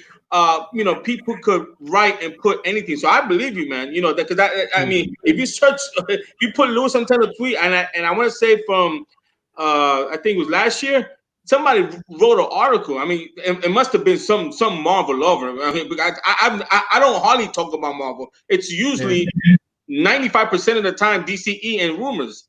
So I don't get it. But yeah, I did notice. A little, you know what was going on, how, that's why I'm a loner. I'm a vigilante. I don't want to belong, to a group because see the problem is that when good people like yourself have good intentions starts group, when it gets bigger and you have somebody who is famous like Zack gets involved. Many times it gets to people's head. Oh yeah, so Zack should not be close to his fans like he is. Right, and so a Hollywood director, he doesn't need to be friends with someone in a village in Ireland or some little town. Do you know what I'm saying? There could be like a fan club should be a fan club. They have the occasional thank you, but not friends. So what happened? So what happened yesterday? So when I started seeing them, like there was a post that Zack liked. I'm assuming that was about TPZ. Then something must have happened within 24 hours that he unliked the post and then he unfollowed you. I just cannot find. I cannot find. Right, I'll tell you. So everything I've talked about has led up to yesterday. So I took the break. Whilst on the break, because I said, you know what, I've had enough of this. I've said my piece. They've blocked me. Whatever. It doesn't matter who wants to claim leadership and all that rubbish. Because the genuine people, we didn't do it for that. Don't care, right? But I thought I'm sick of this constant attacking me and a constant like trying to, because I didn't agree with someone, I'm now the villain. I just thought I'm walking away. But obviously, the day before yesterday, someone mentioned to me, said, I know you want a break, but are you seeing what's being said about you? They're still doing it, knowing you're not here. So I logged in and I saw Hi Dave had tweeted something about some weird accounts had done some racist thing, and my name was written in the tweet as if I was part of it. I'd been off Twitter. Nothing to do with it. It was another way to say, don't like Will. Don't like Will. Because it was the same thing. I was now being associated with a thread of racism that I had nothing to do with, about some again, more blind burner accounts with these weird avatars that posted these things. And I only saw briefly bits of it, and I thought, and I actually thought to myself, and this is probably where I went a bit wrong, is that I thought, do you know what? I can't even walk away without these people trying to make out or bully. It's online bullying. These people who preach like integrity and here for Zack and mental health awareness, suicide prevention, but they are more than happy to go along and get people to dislike other people because you won't agree with them. Okay, yeah, about comic book cringe. I don't know what it was, but they Dave Rain wrote something about, and this is why people like Will Rowlands aren't liked, or something like that. I thought, what's it got to do with me? I'm not even here. So I tweeted, can't even leave Twitter. These guys, TPZ, keep encouraging online bullying. What the fuck is it about? And again, I put it onto Vero, but this time I decided I don't want to be part of this anymore. Really, Snyder Cut's coming. I'm done. I don't want to be anything to do with the movement anymore. Yeah, for me, it's finished. It's done. The job done. So I just put on there. Look! It linked to my tweet. Said this is still happening. They are bullying me online, but on Vero, little angels won't say, because they know Zack don't monitor Twitter. So I said, I'm sorry, Zack. I'm out. And that was it. And then he liked it. And I thought, good. He must know of these things. And he's like to say, fair enough, Will, you're out. Cool. I'm walking away. And I put, for my own mental health, I'm out of this. Yeah. So, and then probably where I went a bit wrong, which really pissed them off, was that I shared a picture of his like, saying, there you guys, leave this here, to prove a point that you can bully people, but people don't. If you're getting bullied all the time, you shouldn't have to be quiet about it. You should be able to say, hello, fucking leave me alone. So I put it out there, and I did message Zack for that, saying, I've had enough. I'm sorry, I'm not going to be part of this anymore. I'm out of here. Right? Hours had then passed. They had obviously not liked the fact that people had seen, and that Zack had seen what I'd said, and it was linked to the tweet, because they never want him to know what they're really like on Twitter. Right? They've obviously got hold of him, probably lied or said some story about blah, blah, blah, blah, blah, and Zack's unliked it and thought, you know what, he's too busy for this shit, and he's unfollowed me. And to be honest, part of me was thinking at the time, I hope he does, because it will prove the point that if you do not agree with them and you don't do what you are told, they will use a connection to defame you, to exploit it, and whatever. But I don't need to be friends with Zack. I don't need him to follow me. Okay, he only followed me last year, I think, after San Diego, and that was probably as a way of saying thank you for things.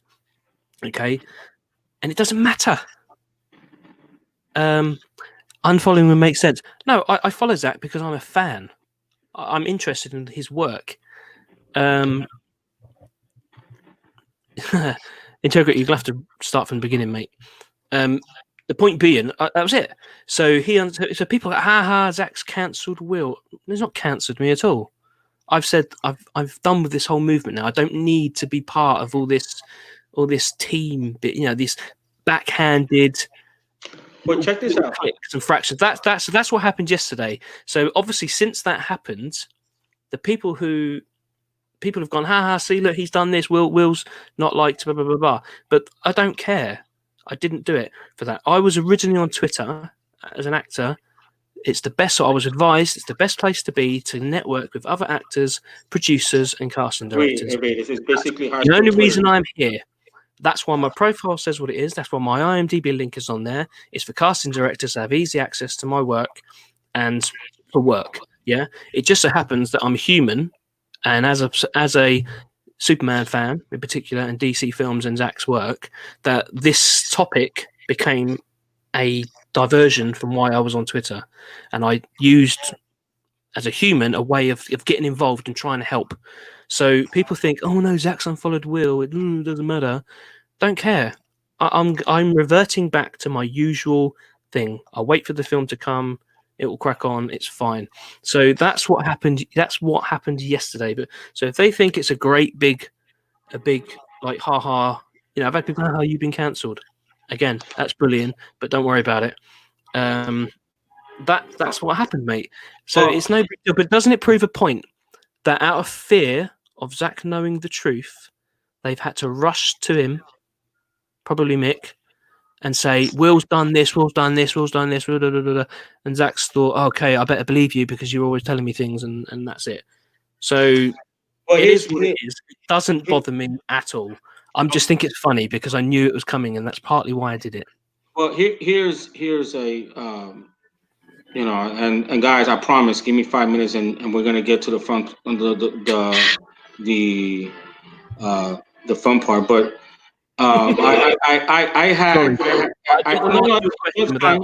right, but it's a perfect segue for me for my experience. For those that don't know me, I'm a minority. I'm Puerto Rican, and my experience is vastly different from others. So when we talk about racism, it's not a black or white thing. It's a spirit thing. It's a lack of love. It's a lack of looking at each other as human beings. Just to give you in context, last year, I forgot his name. I mean, I probably could search it. I forgot his name, but he started to discredit me about the rumors that I heard last year. He called me liar. He called me all kinds of names, And we're gonna get to the rumors because a lot of what I said last year exactly happened. And these people who block me, they don't have the what to confront me.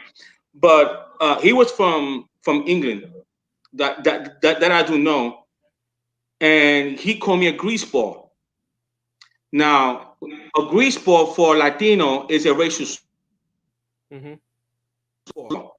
In the chat, look up greaseball. It is a racial slur for a Hispanic person. Yep. Now, I like wrestling, and those that follow me knows that I like to use The Rock catchphrases. I just love The Rock. I like to use The Rock catchphrases. I've always have, always will, and on my Twitter. But he called me a greaseball. Now, the reason I let it slide is because I don't expect people from England. Well, let me rephrase that. I don't think people, from UK don't know the terminology because it's something that it's not quite used. So I let that slide by, and I'm going back and forth with the catchphrase, and all of a sudden, I'm being told I'm a racist because I'm using a racial slur. I'm like, wait a minute. Since when The Rock catchphrase is a racial slur, which The Rock used? Seriously, are we gonna go there? Okay, and it just ticked me off because number one, I'm a minority. Number two, if you're gonna play the race card with me, then let's start from the beginning. So I just now are there racial problems in society? Absolutely. There's but until I give an example. I was at a grocery store, and I parked in a handicap, and this lady got upset, and she said, "Go back to your country, you spick." Okay, that's a racist slur. She wasn't white. She wasn't Hispanic. She was an African American lady. Mm-hmm. So every race can be racist, right? So my point is that in life you're gonna have whatever walks of life you're at. If you have, for example, police, they're gonna have bad cops. Puerto Ricans, which I am, you're gonna have some bad Puerto Ricans. You're gonna have some bad racists. You're gonna have some bad, I mean, and everything in walks of life. Uh, there are always gonna be bad people. This is why everyone, regardless of and this is the whole point of MLK, regardless of the color of your skin, you call out racism no matter who it is. Martin Luther King speech was he wanted everyone to be judged based upon their character and not a color. Race doesn't have a color. Race is a learned behavior. There is a beautiful picture on Twitter of a 6-year-old boy who happens to be white and a 6-year-old who happens to be black, them coming to each other and hugging each other. That is such that is a powerful thing, because these kids, I go to church, and and I'm not gonna bring religion into it, but Jesus said, be like the little children. Now, what does he mean by that? They're innocent. Little children could sit there, they could fight over a toy, and 5 minutes later they could be playing.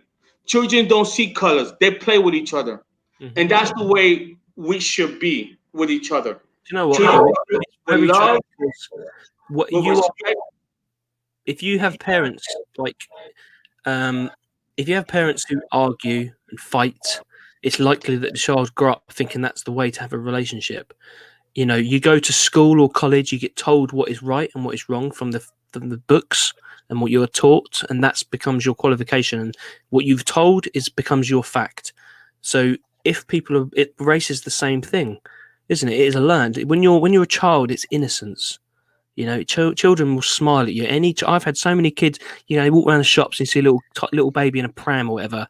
It could be a Chinese, black, white, whatever baby. And I look at a baby and I will smile at them because they're little kids and they must think it's weird seeing different people. And they all smile back. They don't care who I am. It's just someone smiling. And it's true. It doesn't matter, does it? It doesn't matter who you are. It is learned. It's learned. You learn based on what's around you. 400 years ago, the world was flat.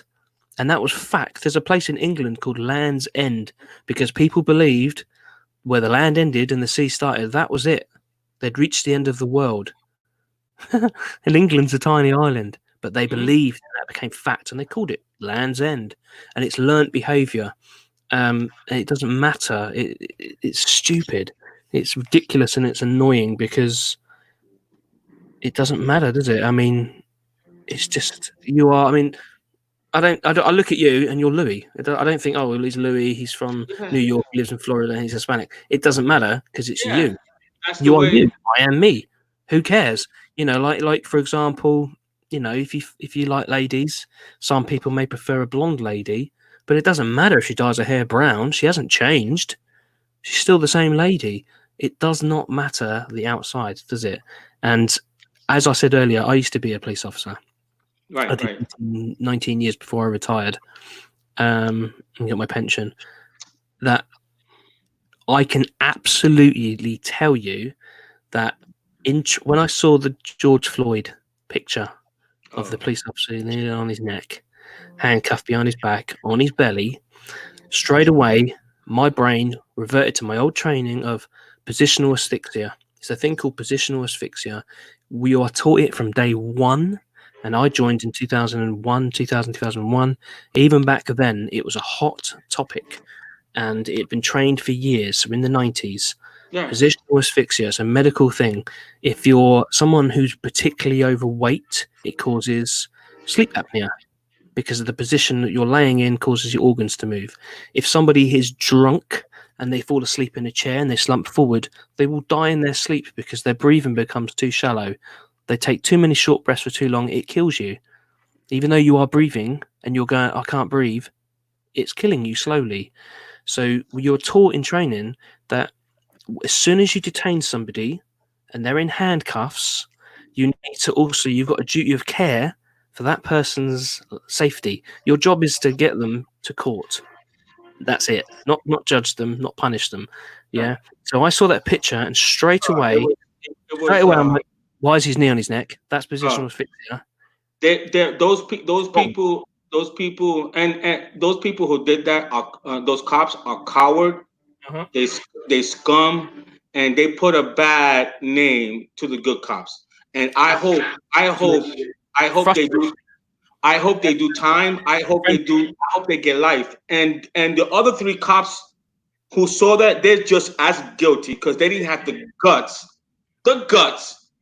to tell that officer, "Hey, he's in handcuff. Get out." But there was So one.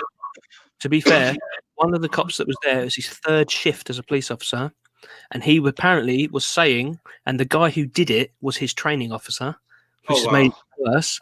He was saying, he said to him, "What about position? What about his asphyxia?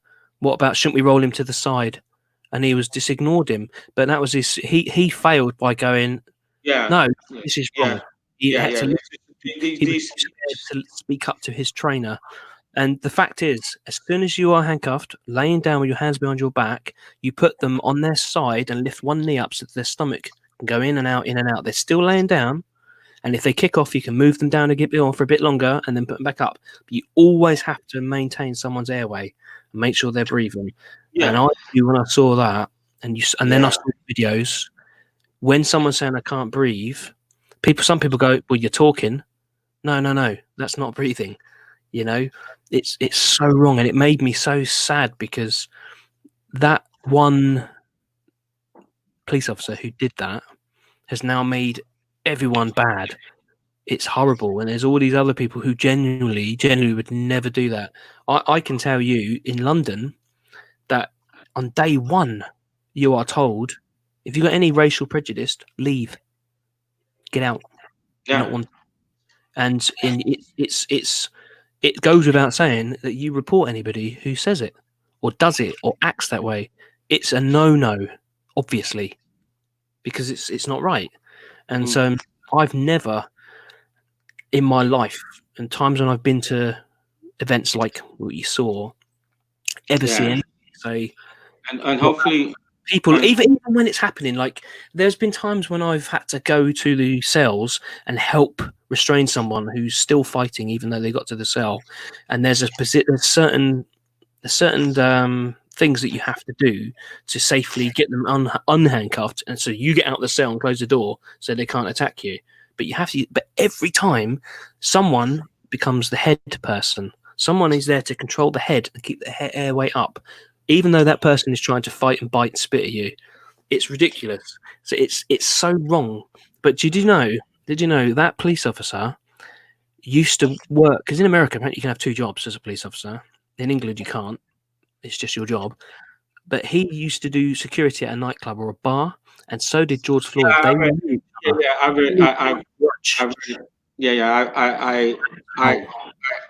about that, and you know, I'm gonna get off the subject because it gets me upset the more I talk about it. And I know and I know a lot of people, you know, are waiting, you know, so, you know, and I want to give them a diversion, you know, what's going on. I just wanted to back up what you were saying. Yeah, absolutely.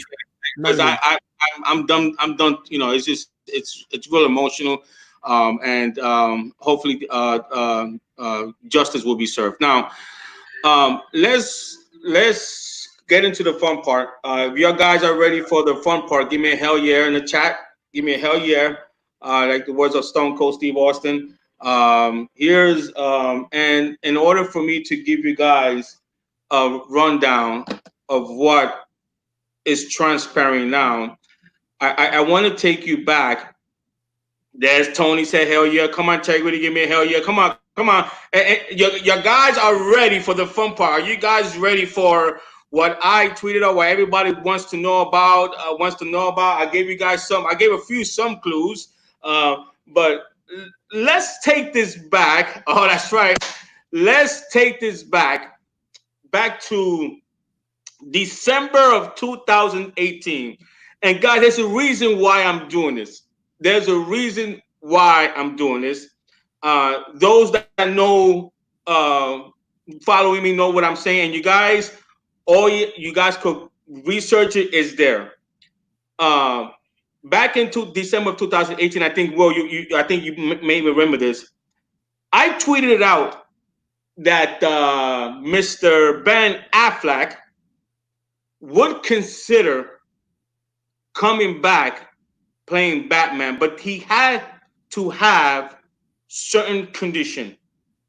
And basically, in a nutshell, was to finish Zack Vision. That was in 2018, and all the hate that I got. Not all, but there were quite a few. Oh, that never happened. That Mr. Ben Affleck is never coming back. And there's a saying in Hollywood is never say never. This was in December. Zack, not Zack, but Ben would consider staying as Batman. Now, Warner Brothers never got back to Ben Affleck. Remember that, guys. Okay? In December of 2018, okay, where everything was in shambles. Warner Brothers never got back to Zack. In December of 2018, I also tweeted it out that Mr. Jason Momoa was going to be outspoken regarding the Snyder Cut. We know that happened. In February, I also reported, to be fair, I was not the only one, but we all were hearing the same thing about Henry Cavill, Superman, and not appearing in Shazam, which I reported that it wasn't him. It was a body double. But then Ben Affleck went on Jimmy Kimmel's show. He basically said he was done at Batman. Or was he? Because the following month in March, Ben Affleck said, it's in the video, you guys, is out there, that he will consider coming back as and direct a DCEU. Now, when he said that, there could only be one possibility. If he was to come back and finish Zack Snyder, maybe at the time, this is me talking at the time, this is rumors I'm hearing, okay, that he could have directed Justice League 2 and 3. Now, I got a lot of slack. Oh, Louis, that's never gonna happen. You're making that up. You're a liar. That's never gonna happen. Nobody's talking about that. Never's gonna happen. Guys, remember that? Okay. Then Zack event happened and so forth. Then in November, I got the day. I think November 8th. November 8th, I tweeted it out. Big day, guys. Meaning, big day. Keep your fingers crossed. Boom, the negotiation happened or started to happen. Now, I don't know whether they have prior negotiation. It could have been because negotiation could last a day, could last months, could last weeks. You know, negotiation is just not an overnight thing. It lasts for a long period of time. So I don't know whether prior negotiation took place prior to November 8th. All I know is that November 8th, there was a humongous meeting, okay? And that meeting was just not about the Snyder Cut. It was about, well, if it does well, where do we go here? Where do we go here? Now, last year, I want to say in August, I had Eric Blake on the show, and guys, correct me if I'm wrong. If I'm wrong, then I'll give credit to credit's due. Nobody was talking about HBO Max. I'm the one that brought that out. As a matter of fact, if you watch that video, I pleaded with Ann Sonoff, be different from Marvel. Put a series like a Game of Thrones on HBO Max. This is last year in August. Nobody was talking about HBO Max but me. Okay? Now, I'm not always right. I do, we do sometimes get things wrong, and I did get a couple of things wrong, which I apologize. So right now we're talking about rumors. Now, guys, this is what I'm hearing, okay? And this is if Zack Snyder Justice League does well. So you guys, we need to not only subscribe to HBO Max, But when Zack Snyder's cut is released, we need to support it in a big way. Why? Why do we need to support it in a big way? Because if it does well, hello. If it sorry, one of my kids' friends coming. If it does well, ready for this, guys? There is not a 70%, not an 80%. There is a 90% possibility that we going to get our Ben Affleck Batman versus Deathstroke. Guys, that's what I heard. That's what I heard. But it has to do well on HBO Max. Okay? And chances are it's going to do well. Because the people who hate it's going to want to watch it. Us fans, bye-bye. Us fans who fall for it's going to watch it. Okay? A lot of people just going to tune in to find out what was done and compare it to the Justice League. So it's going to do well financially. It's going to do well. Okay? Now, you guys may ask, okay, what about the Man of Steel? Why is the Man of Steel 2 sequel not being talked about, and why the Batman is being talked about? Guys, here's the one major difference. There's already a script for Batman. There is no script for Superman. But there is no way that Henry Cavill is not going to get his Man of Steel 2. It is impossible. Another thing that I'm hearing, guys, okay, guys, as far as Henry Cavill making a cameo, you guys, the popular is going to be Shazam and Black Adam. But this is my dark horse, guys. Oh my gosh. Aquaman 2, do not be surprised. Do not be surprised if Aquaman 2 has Henry Cavill Superman and Ben Affleck Batman. Don't be surprised. And here's some of the things that is being discussed. That makes sense. So let's just say Batman. Let's just use Batman, Ben Affleck Batman. If it does well in a theater, they could release a theatrical run on theaters, and then after that, release a miniseries on HBO Max. So you have for example, Man of Steel 2 on the theaters, and if they want to expand to that story, you could expand it on HBO Max. So you get the best of both worlds. Isn't that awesome, Will? Yeah. Isn't that awesome? I always thought when he was on was it Jimmy Kimmel, did you say, Ben? Yes. When he said, guess I'm not Batman, he didn't say it. It wasn't an announcement. He was kind of confused, going, okay, am I not? News to me. I never saw that as him saying out. So it's pretty cool. Ben Affleck's always been for the Vision, isn't he? He's a great actor. Yes. And he was when. Now the reason I asked you guys to go back to December 2018 tweet when I say he would reconsider staying as Batman, that Warner Brothers just never got back to him.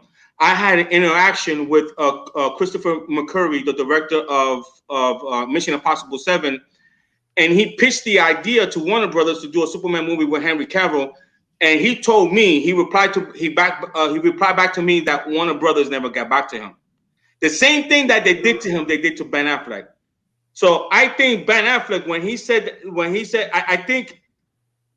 that on Jimmy Kimmel, I think he said it in a way it's like, I'm done, but I'm leaving the door open just in case if Zack comes back. Yeah. And guys, remember, now what is the difference between now and back in 2018? It's clear cut. Management. Everything is different. The people who were in charge then is no longer in charge. Now you have HBO Max. Now we could finish Zack's vision. So this is very exciting time. Okay, I am telling you again, guys.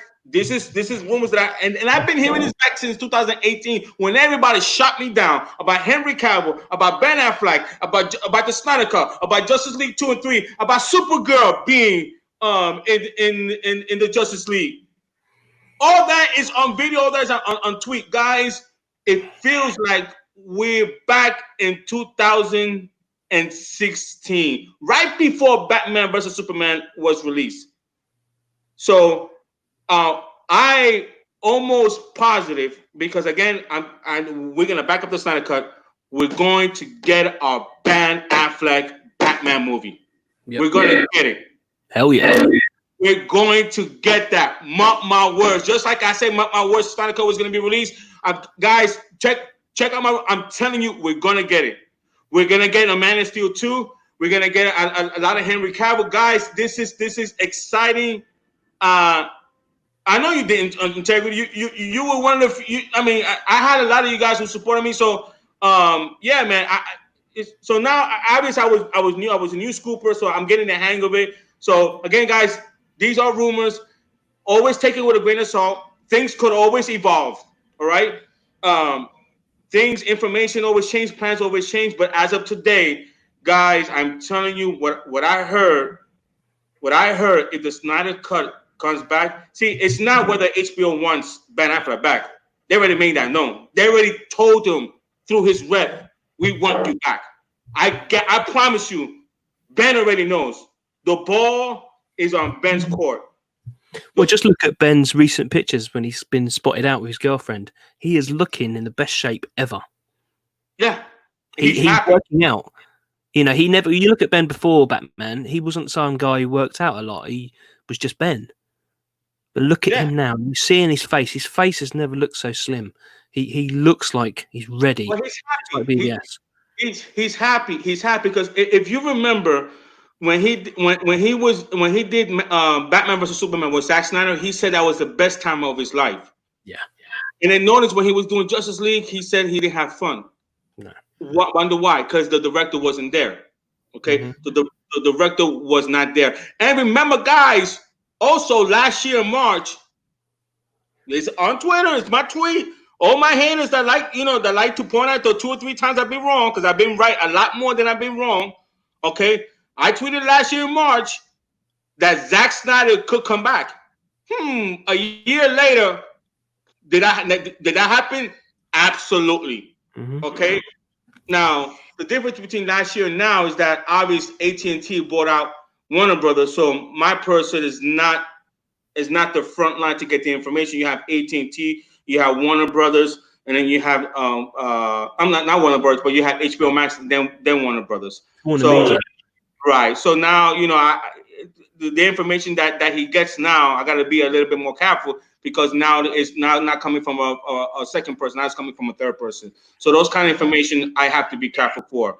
But guys, can I say something about your predictions? Is that obviously you and I spoke for a long time in DMs and whatever, and you've told me things, and everything you've ever told me has always come through. Maybe not at the time when you say it. There's always a delay, but things do change. Things get announced, things get delayed for whatever reason. Everything's public relation. It's all PR, isn't it? And it has to be at the right time. You know, like the thing with Henry Cavill announcing Man of Steel 2, it absolutely makes sense that they decided to leave that separate, because they wanted the focus to be on one. And also, you think from Danny Garcia's point of view, her client is Henry. She wants to promote him. She wants to solidify him as that A-list actor. So she wants the announcement for Man of Steel 2 to be about Henry Superman, you know, and all these things in the past, you know, with Warner Brothers, it was always going to come, Snyder Cut, because the demand's there, the business, the money. You got Oscar-winning direct, you know, Ben Affleck and all that. But they found themselves in a corner where they completely fucked up. You know, they went with Jeff Johns. They all went wrong, and they had to, as a company, I've said before, they've had to save face, and they've made changes behind the scenes without making an announcement.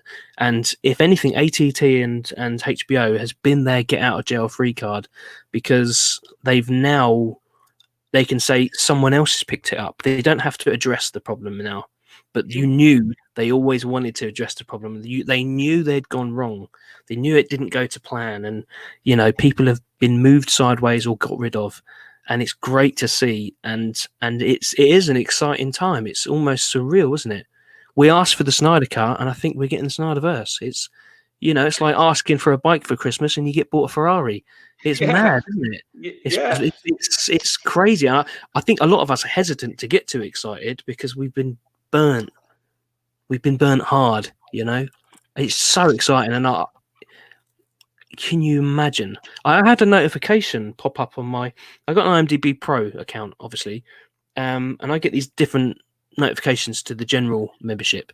And one of my things popped up the day after they released the Snyder Cut was announced.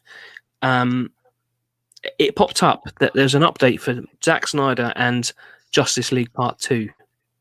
And I was like, what? And I went I clicked on Zack's profile via mine, because you get to see some other information on it. And I couldn't find what it was. So I tweeted it, I think, and some people said, oh, yeah, that's been on there a while. But the notification was something changed on that entry for Justice League 2. And I cannot for the life of me find it. Can't see what the update is or what it changed. But it just showed me that as soon as that was released, behind the scenes, people started putting things into action. Yeah. It's all pre-planned, it's all coming. And you are right. You are absolutely right. These things are coming. Absolutely. It's a no-brainer. And I think AT&T and HBO Max have sat back, watched it all. They can get Warner Brothers out of jail by saying we're not them, we're someone else. Really, they are them. Mm-hmm. And they have a gold mine. Look at the cast. You've got $1 billion Aquaman. You've got a very successful Wonder Woman. She's the best female super solo film ever, I think. Not that there's been a lot, but that film, regardless of what you think of the ending, far exceeds that Captain Marvel film.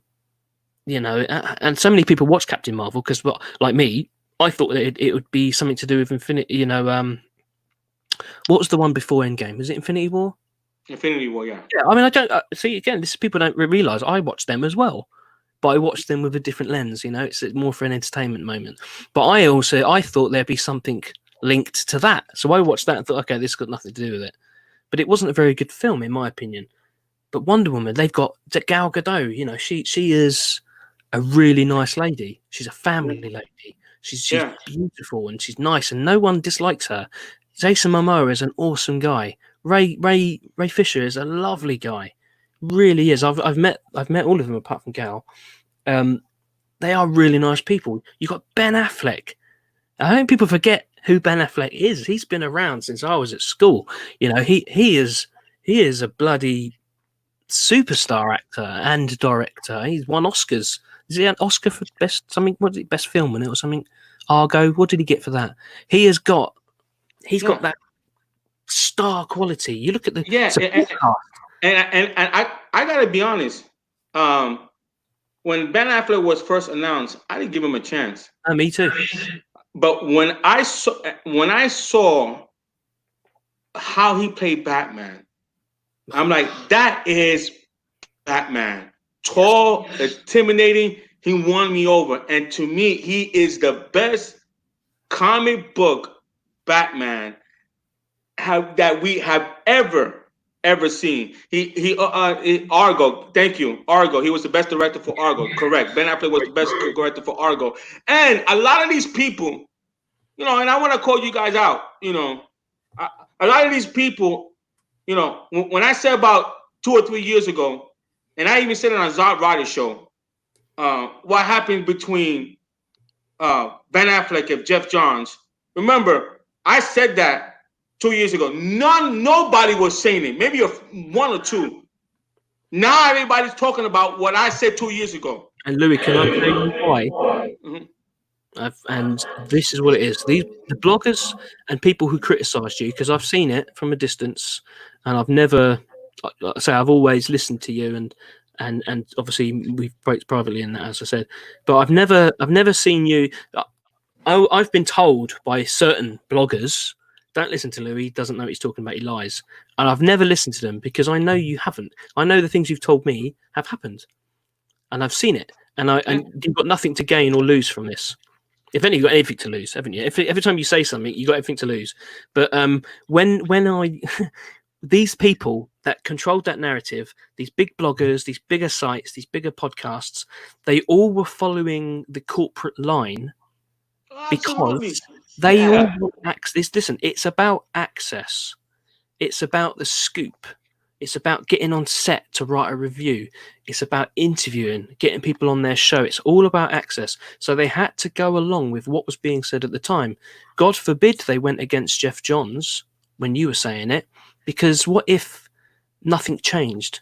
They would need him. They would need that. They couldn't burn their bridges.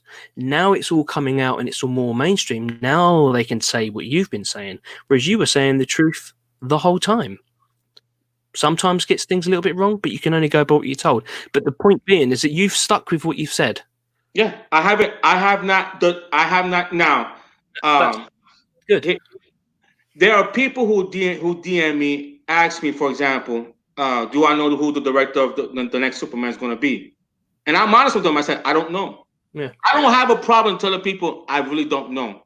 Mm-hmm. Okay, I don't know.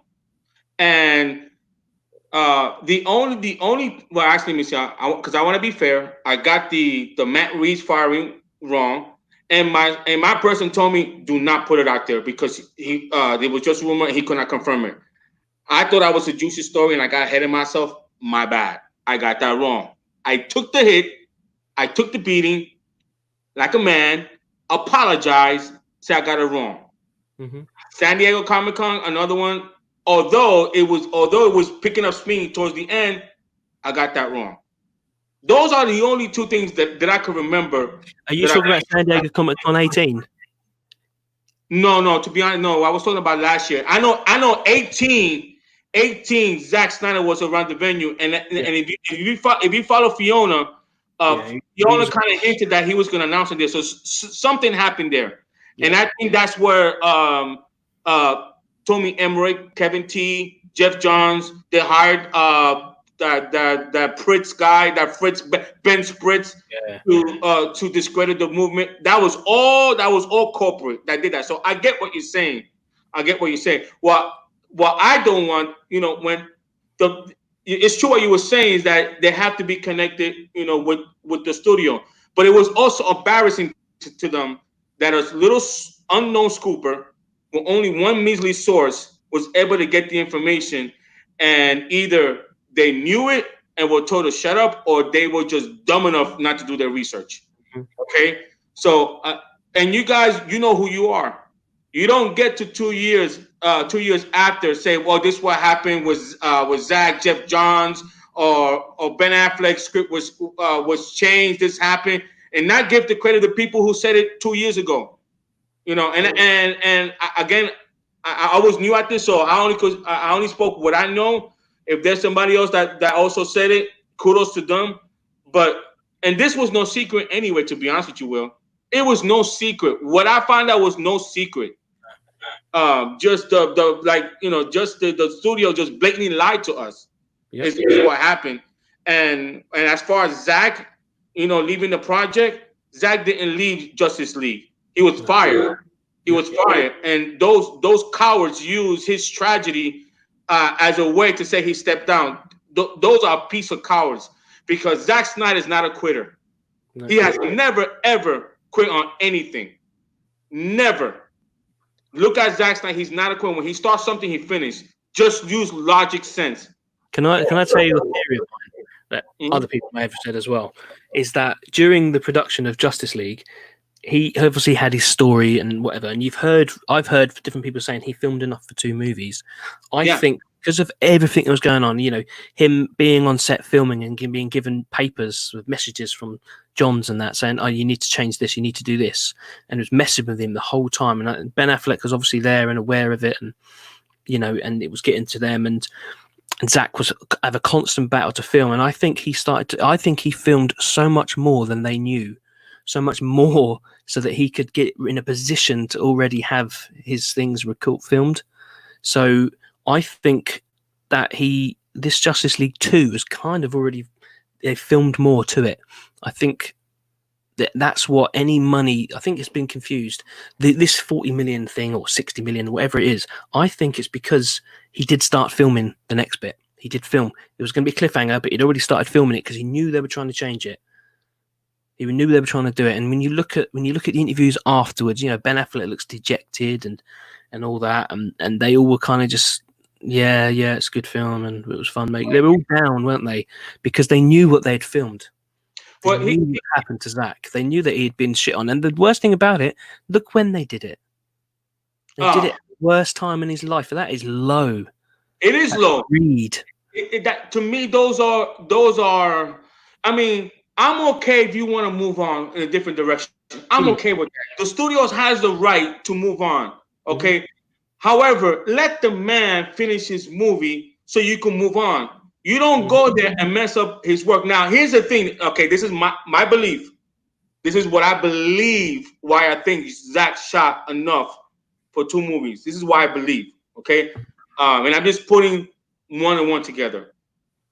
When Batman versus Superman, if you remember back in 2016, around March, April, when it got the bad press, got the bad press. I believe it was 1 or 2 months after that Zack started shooting Justice League. And I believe, Zack is a smart man. He ain't stupid. Okay? And Zack could, I mean, if I could read a press, I'm pretty sure he can. He probably knew what was going on behind his back. Yeah. He probably knew what Jeff was doing because Jeff was doing it to Ben. And if Jeff was doing it to Ben, who is a Academy Award winner, director, and an actor, you sure bet he's gonna do it to him. So I think Zack probably shot a lot just in case. And I did. I think it was my second or third video.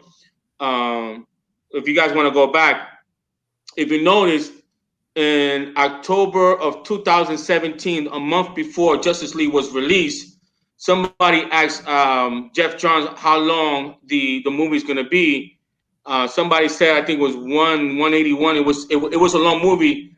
Zack liked it, and they got into an argument. See, I believe Zack already knew they butchered his movie, and I believe he wanted to tell everybody, "Hey, what you're about to see in November ain't my movie."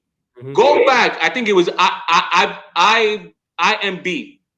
Go back to 2017. He liked the post that said that somebody asked him, "Is your movie 100? I think 70 minutes, something like that." It was a long movie. He liked it. And the studios went crazy and said, "No, we haven't negotiated." Zack already knew. Now, why do I say that? Okay, because Deborah Snyder stood on the project. You don't think Deborah Snyder is going to tell her husband, hey, honey, they're butchering your movie? Oh, come on, man. Of course, she's going to back up her husband. She's going to tell her husband, "Hey, Zack, look what you're doing to your movie." So go back into so Zack already in October 2017, he already knew they butchered his movie. Yeah, okay.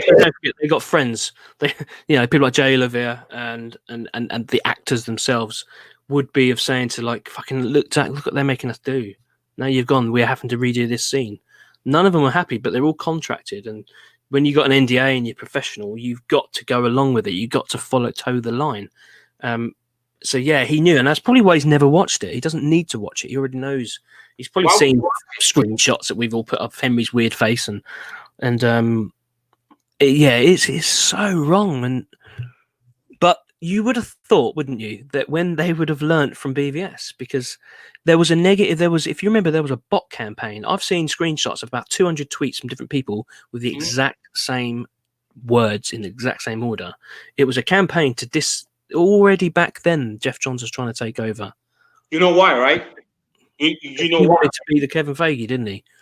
Well, not only that, but guys, this is okay. There's an old saying: "For the love of money is the root of all evil." Okay. So by him changing the script, what does Jeff Johns gain by him changing the script, or even changing Zack's movie? What does he gain? This what he would have gained. royalties. Yes. Royalty, guys. That's why he did it. It was all about the money. He didn't care about the franchise. He didn't care about DC Comics. He didn't care about Zack. It was all about himself. Royalty. There's a Biggie song. More money, more problems. He wanted money. He wanted a lot of money, but little did he know that greed was going to cause him more problem and eventually losing his job. Yep. So Warner Brothers, okay, now and well, let me take that back. AT&T, HBO Max, basically said, "Let's start from here," and that's where it says pause and not stop. Yeah, that's the biggest clue, isn't it? Right now, in February 13th of this year, if somebody could find that tweet for me, February 13th of this year, okay. Because remember, all the bloggers were saying there was another meeting on February 6th. Zack Snyder showed his cut, right? His cut to executive, and that is true. He did. He did. It's been confirmed by Sean O'Connor, hasn't it? Mm-hmm. The following week, you know what I tweeted? And this is what I just said something real simple with a thinking face. I heard it was going to be called Zack Snyder's DCEU. Mm-hmm. And we're in June, and guess where we're going? We're going that route. Yeah. So you're gonna have a multiverse. You're gonna have, and this is what Warner Brothers did smart when they have Flash appear with the other Flash. That planted the seed, not just having a multiverse, guys. Won't we go crazy when everything run its course? That the last two movies we get, the title of the movie is Injustice, where you could have Christian Bale Batman show up, with Michael Keaton Batman, with different Flash, with Brandon Routh Superman, Henry Cavill Superman. I mean, guys, the sky is the limit. The sky is the limit, guys. How it should have been. Yes, guys, I'm telling you, guys, please subscribe to HBO Max. Don't do it when the movie come out. They need our subscription now so they could go ahead and plan for the future. So HBO Max, if you're listening, for my little subscribers, I'm giving you I'm promoting your network, okay? But guys, support Zack Snyder Justice, because if it does well, and I think it is going to do well, I promise you we're going to get what we want. Ben Affleck's Batman. Do you think it's a coincidence that HBO Max gave us a clue of Ben Affleck's Batman when we asked him where is his solo movie? Do you think it's just a coincidence? I mean, a lot of people saying he's just an intern running the account, and let's just assume that is correct. No intern ain't gonna do that without the approval of management. No way. If you did it, you do it again to be done. Yeah, no way. So think logically here. Regardless if it was a intern or whoever's running that account, they're gonna be told this is what you could say, this is what you cannot say, anything, because they're not stupid. These people are not stupid. They know what we're talking about. They monitor Twitter. They know we're gonna want Ben Affleck Batman. So it's not a coincidence that they hinted of a Ben Affleck's Batman. Guys, just like I went on Zack Ryder's show and said I will bet the house that we're going to get the Snyder Cut, I will bet the house that we're going to get our Ben Affleck versus Deathstroke. I'm telling you guys, I am telling you, it's going to happen. It's going to happen, guys. It's going to happen. That's what got me excited. Now, as far as the Ayer cut, I'll be honest, I don't know anything about the Ayer cut. I do not know. I know what you guys know. What David Ayer says, that his cut does not need a lot of money to finish it. Far out exceeded by the money it would make via HBO. Right. And not to mention, it's a prequel to Zack Snyder's Justice League in terms of story arc, You know, because if you remember, the Flash, Batman, all in it in Suicide Squad. You know, the Parademons were going to be in it. There was going to be a link. You know, all that stuff. The Joker.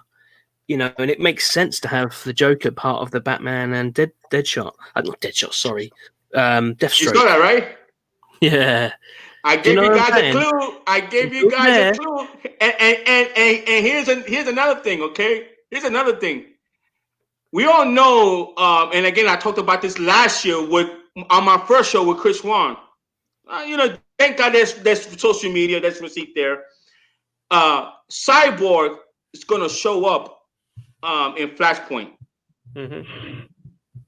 Won't it be incredible, tremendous? Just maybe a 2-minute cameo at the end of the movie. Can't you not see the theater exploding, screaming, just for 1 minute, that a cameo from Ben Affleck's Batman to set up his Batman movie? Oh my gosh. Oh my gosh. Guys, this is the fun part of doing a show, that we could talk about. Well, do you think Batman... in the Suicide Squad, there was that after credit scene of Ben, Bruce collecting paperwork from them. Right. Yes. Part of it, wasn't it? It's part of his journey to find. Yes. Absolutely. A question asked: do I think Affleck will have a trilogy? Well, here's the deal. Okay, if we get a Batman movie, you could say Justice League 2 or 3 could be a trilogy. Now, as far as like a standalone trilogy, I to be honest, I don't know. Well, BVS is kind of part of his trilogy, isn't it? Well, it depends, BB, because on the Ultimate Edition, I consider it more of a super movie. But if you're talking about like being technical, Ben Affleck, a 3-movie standalone, I don't think so. I hope I'm wrong. But guys, let's just focus on one. I just, because Jay Oliva said that Ben Affleck's Batman is the best Batman script he ever seen. I want to see that. Mm-hmm. I want to see that. Okay, and as far as Zack Snyder Justice League, if it's more than because I think the CEO said he wished it was $30 million. People saying 60, 70. I actually heard it could be anywhere between 80 to 100. 80 to 100. So if it's 80 to 100, do not believe what the heroic Hollywood saying. There's not going to be reshoots. Of course, there's not going to be reshoots. There's going to be additional shoots. Yes. Okay. And I believe so. With that budget, I will hope that Zack Snyder will put the original Steppenwolf in there. Man, that would be so awesome. Do you remember HBO's Max got a budget of, was it $3 billion for their content? So they did. Yeah, so I've read somewhere that their budget towards their streaming service to create new content is $3 billion. So at Zack's additional photography would be classed as new content if they want to build up a Snyderverse. So 80 or 100 million, let's say, ridiculous numbers to us.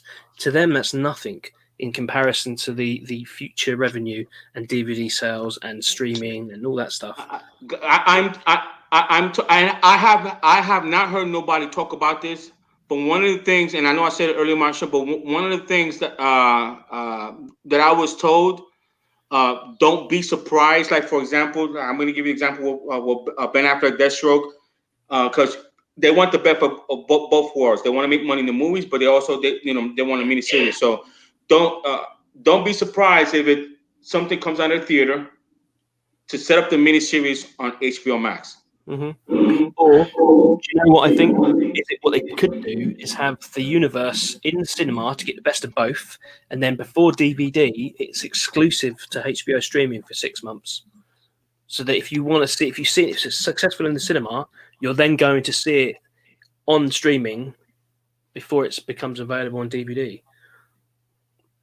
Yeah, it's a draw. It's win-win. You got to look at the world of cinema has changed now.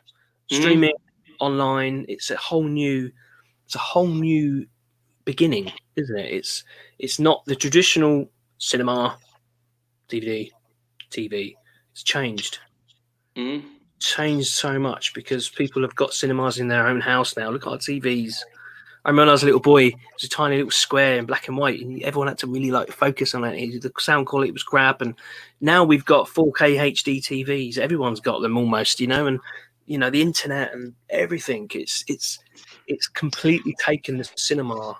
Although I love cinema, I never wanted to leave cinema. No, I think HBO Max is going to, if it's done perfectly, it's going to enhance the cinema, because you could start something off on cinema and then convert it to a series on HBO Max. Louis, give me 2 minutes. I'll be back in 2 seconds. Sure. And so I'm going to here it says, I think there is a Ben Affleck Deathstroke face-off as Zack Snyder Justice League, because back in 2016, Ben Affleck tweeted a video Deathstroke coming out from the Flazing Fox. I know that's true because Joe, our Deathstroke, recently just tweeted out a picture of himself in the back. So that could also be a leeway to Ben Affleck's Batman, because there is no way the studio is gonna put that cameo at the end, knowing that it's gonna get the fans excited and not give us Ben Affleck's Batman. Guys, think logically here. No way. If they have no intention, or if they know Ben Affleck is not coming back, they're not gonna put that on there. What do you put on there? Well, at cameos, you're gonna put what you know you could get. Well, what can you get? Flashpoint and Man of Steel. Easy. Point blank, easy. But if they put Ben Affleck there, if they put Ben Affleck and Deathstroke there, we're getting a Batman. And this is what I was told, that I wish I could give you the verbiage what I was told, but I just gave you guys a big clue. If it does well, we're gonna get our Ben Affleck Batman. I'm back. We're going to get our Ben Affleck Batman. I'm telling you guys, and it's gonna do well. And I think I already told Will exactly the verbiage that I got. I'm more sure of myself on private text. I'm just being a little bit more careful right now. But I'm telling you guys, logic thinking is why I watch see and ignore Cardia. Well, I mean, it's just certain things, just common sense, integrity. It's just certain thing I just think common sense. It's common sense. The studio's not gonna put a Deathstroke at a cameo at the end of Justice League if they're not gonna get a Batman versus Deathstroke movie. They're not gonna do that. They're not gonna put that on there if they know Ben Affleck ain't coming back. If they put that on there, it's because they know he's coming back. Oh, sorry, they meant to say that. But I give you guys a clue. In 1995, you know Michael Jordan, Will? Yeah. Okay. When he came out of retirement, what 2 words did he use? God, it's a long time ago. I'm back. That's all I'm gonna say. That's all I'm gonna say about Mr. Affleck. Oh, guys, we are in for some exciting time. And I guess I should have my tinfoil hat just in case, But guys, this is so exciting. So if you guys have 1 or 3 hours, so I want to wrap this up. If you guys have questions, please hit me up right now so I could go ahead and address it. Logically thinking beats corporate prostitutes telling me what to believe is why I'm pro Lewis thing. Thank you, integrity. I mean, it's just common sense. Common sense. That a lot of the stuff I heard and just not coming to fruition. Guys, this is so exciting, and I want to make sure I'm not missing anything as far as and again, guys, I know a lot of you guys asked me why they're talking about a Batman solo movie and not a Henry Cavill Man of Steel 2 sequel. It's simple, guys. It's because there's already a script there. There's already a Batman script, and there is no script for Henry Cavill. But as soon as the studios finds a director, whether it be Zack Snyder or J.J. Abrams or somebody else, we don't know. Now, integrity, I do believe if we do get a Justice League 2, obviously Ben Affleck will be back. I believe he's either going to be a producer or co-director with Zack Snyder, because it's they both. This is what Ben Affleck signed up for. So each and every hater is having an agenda against Zack Snyder, so they are trying to bring him Zack Snyder Justice League down too. Yeah, but here's the thing though. We don't have to worry about that because Justice League is not going to be released in theaters, so we don't have to worry about no dumb Rotten Tomato or anything like that. And now I feel like these directors they have leverage now. You know, if I'm the directors, I'm saying, okay, to Rotten Tomato, I don't want you to release the score maybe to a month later after it's released. You don't want to do that? Okay, I'm taking my stuff to HBO Max. Yeah, I mean it's a smart move. So these bloggers, these bloggers don't mess up somebody else's work. I don't mind people giving an opinion, but some of these people just they're just they have a hidden agenda. So at summer 2018, Warner Brother was ready to greenlight the Snyder Cut because of a dude we lost 3 years.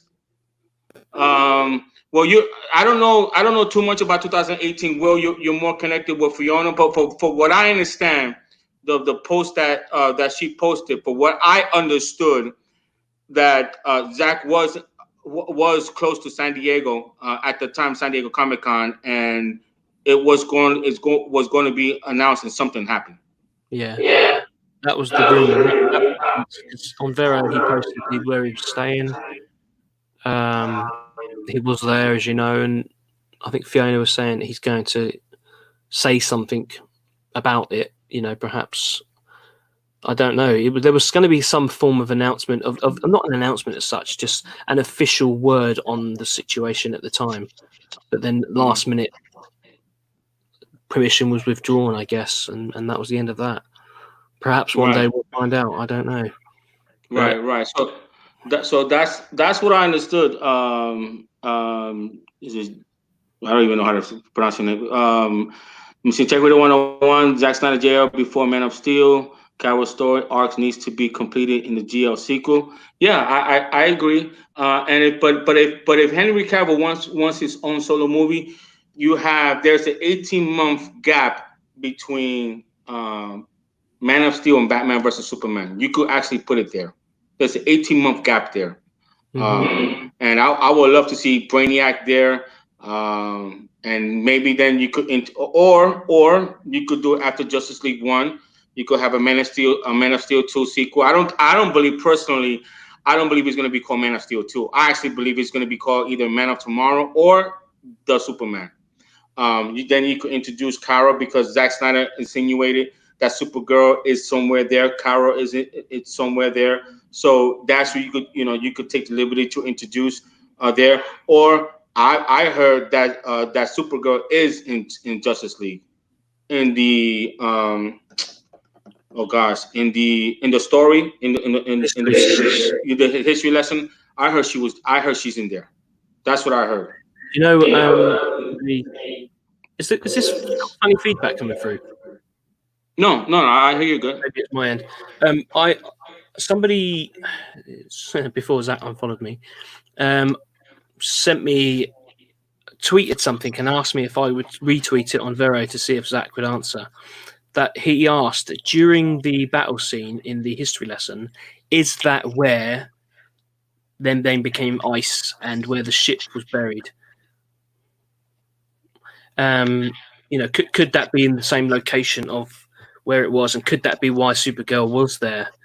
Perhaps the prequel. This is how he explained to me in the DM. The prequel comics where it showed her and the ship and explained the empty pod, that she then presumably was stuck on Earth. Perhaps that she was then involved in the battle.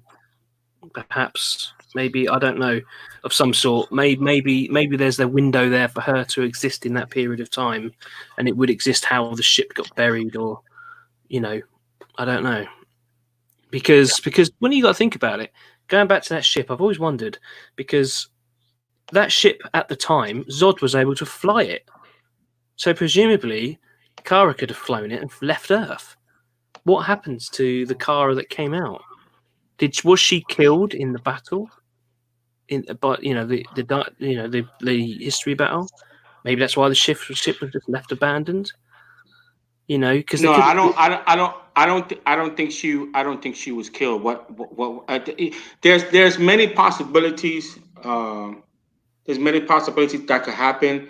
Maybe she defeated them, but was hurt badly. That she's sleeping, just like Superman. that's what I meant when I said killed. Right. Or she could be under under a dark side spell too, or she just could be laying low. Period. Living among Earth without revealing herself again. Just like And that remember. would be very similar to Wonder Woman's story, wouldn't it? Yeah. Which will make sense. It's a very interesting question, though. And Zack liked it. So I don't know whether he liked it because he agreed or he liked that someone was thinking about these things. It's hard to tell, isn't it? But Yeah, it's hard. Yeah. It's a good reason because also, when you remember, I still hold out that there's chance for Jor-El to still exist. And I'll tell you why. When Zod flew from his ship to the scout ship, Clark's scout ship, he landed in his little ship and left. And you see a scene of him walking into the main ship and he's left his ship there. We then see Zod fly off in the big ship. So presumably that little ship's still there. Yeah. And if Jor-El was downloaded into that network, he could potentially still be his AI could still be in that ship. That's true. Yeah, absolutely. Listen, what happened to that little ship? Listen, we are in Zack's world, and we are his pawns. I always wondered, like, what about that little ship? That's true. Yeah, listen. Yeah, absolutely. I'll tell you what's important. We must spread the word that BVS and JL never had proper theatrical release. Explain to the people about BVS Ultimate Edition and why a casual fan should see Zack Snyder Justice League. I think with all the promotion charity, I think the casual fan is going to watch it. It's going to watch it. That was the Comic Con. Was to tell the wider audience that what they saw wasn't the film. It's not a director's cut. I think every time someone says, "Oh, it says director's cut," everybody needs to take it upon themselves to say to that person, "Actually, it's not a director's cut. It's a different story. It's a different film. That director didn't direct the original one." Right. It says, I hope all the Snyder lovers give Matt Reeves Batman a chance. Yes, guys, give Matt. Now, see, I think the smart play was to announce the Zack Snyder Justice League, and so it doesn't negatively impact Matt Reeves Batman. I think now Matt Reeves Batman, people's gonna want to watch it, especially Ben Affleck's fan. They're gonna want to watch it because they know they're getting more Ben Affleck. So yes, so I don't think it's gonna negatively impacted. Zack Snyder JL was rebranded for a reason. Yes, relaunching the Snyderverse is the reason. I agree. Director's cut movie or series? I would prefer movie. Steven, how's both for you? Why not both? We get a director cut movie and a series. This whole series talk. I don't think it's going to be a series. I think Zack Snyder's movie will be his film, and anything that follows could be episodic. Well, is he referring to Zack Snyder Justice League or Steven? Are you referring to Zack Snyder Justice League, or are you referring to any movie going forward, Man of Steel or Batman versus Superman? Because if it's any movie going forward that is not Justice League, because we know we're gonna get that HBO Max. If it's any movie that is going forward, from what I heard, it could be both.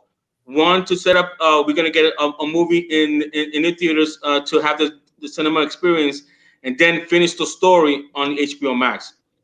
So that's certain things that's being discussed in the movie right now. What I heard doesn't mean that's gonna come to pass, but at least there's discussing ways, and I don't mind that at all.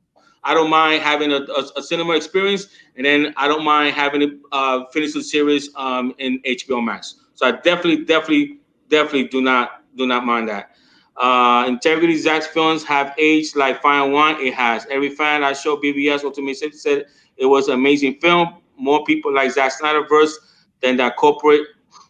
Okay, I'm a religious person, Integrity, so I got to be careful of what I say. But I know what you're saying. Yes, I agree. says, I think it was not Supergirl because I think it was a person who bought the mother boxes from Krypton to stop Euxis and Steppenwolf invasion on Krypton. That's the reason why they know it's Kryptonian. I know for a fact Supergirl's there. Just put it that way. Well, it was in the prequel comic, wasn't it? I'm telling you guys, Supergirl's there. I'm telling you. Okay. As a matter of fact, I tweeted out a name out there. Tessa Bonham Jones. Now, I'm not saying that it's her. I'm guessing because Zack Snyder has a history of picking unknown actors, and she's an unknown actor. So don't be surprised if it's her. I'm not saying that it's her, guys, but I'm just saying it could be someone like that. And if you look her up, she does look the part. Tessa, that's Tessa Bonham Jones. Look her up. She looks the part. Not saying that she is or she. I don't know that part, but I know Supergirl is definitely in Justice League. That's my point. It's not as director's cut. Tony, do you think Henry will have a say who's writing and directing solo Superman movie? I don't think he'll have a say. I think he definitely has an input for sure. Now, if he has a say, I don't care. As long as I get a Superman movie. But from what I heard, he definitely has input. As far as final say, I don't think so. He's not Ben Affleck yet. And no offense to him, and I love Henry Cavill. Do you think we will get more solo character series in HBO Max? I do. I actually think that we could see a Flash and Cyborg series on HBO Max. I absolutely do. And Zack Snyder Justice League is basically it's going to be a Cyborg movie because they have a lot of Cyborg scenes in there. So Reed's film is particular for those that hate Snyder version of those characters. Embrace both vision, embrace different interpretation, embrace different fan base. I agree. Yeah, I agree. That is definitely a fair take, and that's why it was very smart for Warner Brothers to release the Snyder Cut, and looks like HBO Max and AT&T got smart and says, why can't we have both worlds? We could have a multi universe. That's why I think Flash appearing in the CW, Ezra Miller appearing on CW Flash was important to establish that, and they did that wonderfully. They did that beautifully, guys. I will stay talking, but I didn't realize it's going on 3 hours long, and I know it's 8 o'clock. You're going your time, Will, and you're probably hungry, want to eat dinner. Will, thank you so much. I really do appreciate you coming on, man. I really do, man. It was awesome, man. And we got to do this again, man. Yeah, thanks, mate. I apologise that I took so long asking that question, but I just wanted to context. That's all it was. If I'd have just said, "Oh, this happened," it wouldn't have made sense to other people. And anyone who joined late, they'll have to restart from the beginning. But I just wanted it out there. I don't want to be on a side of anybody. I was here to help bring some justice for Zack and his family, and that's all I ever wanted. I didn't want a part in his film. I didn't want a friendship. As luck would have it, throughout this whole journey, I've actually made some really nice friends. Met some decent people, and we got the film. So, anyone out there seeing people say anything negative about me, just pinch of salt. And if you want to ask, if you want to take, get both sides of the story, feel free to contact me. I'll happily tell you. But the fact is, all I ever did was try to remain neutral. Mm-hmm. And I don't care, even if someone is your friend and they are doing wrong, your duty as a friend to question them and remind them who they are. And that's something I do. And if somebody's doing wrong, I'm not going to defend them just because they're my friends. I want to be able to use my friendship to educate someone and make them better. So right. I as far as I'm concerned, everything I do and say, I say for a reason. I don't just say it for no reason. So thank you for giving me the opportunity to explain what happened yesterday. Absolutely. I have been off Twitter. I am going to be off it more than usual because like I said to you, I'm going to use it for what I need it for. Stay in contact with some people like yourself and friends. Right. But I'm not going to get involved in any of the speculations, and you know, it's down to anyone who wants to claim some superhero savior clout for this. That's on them. That's their personality. But we did it. Every one of you did it, and thank you for everybody who's ever trusted me and supported everything we've done.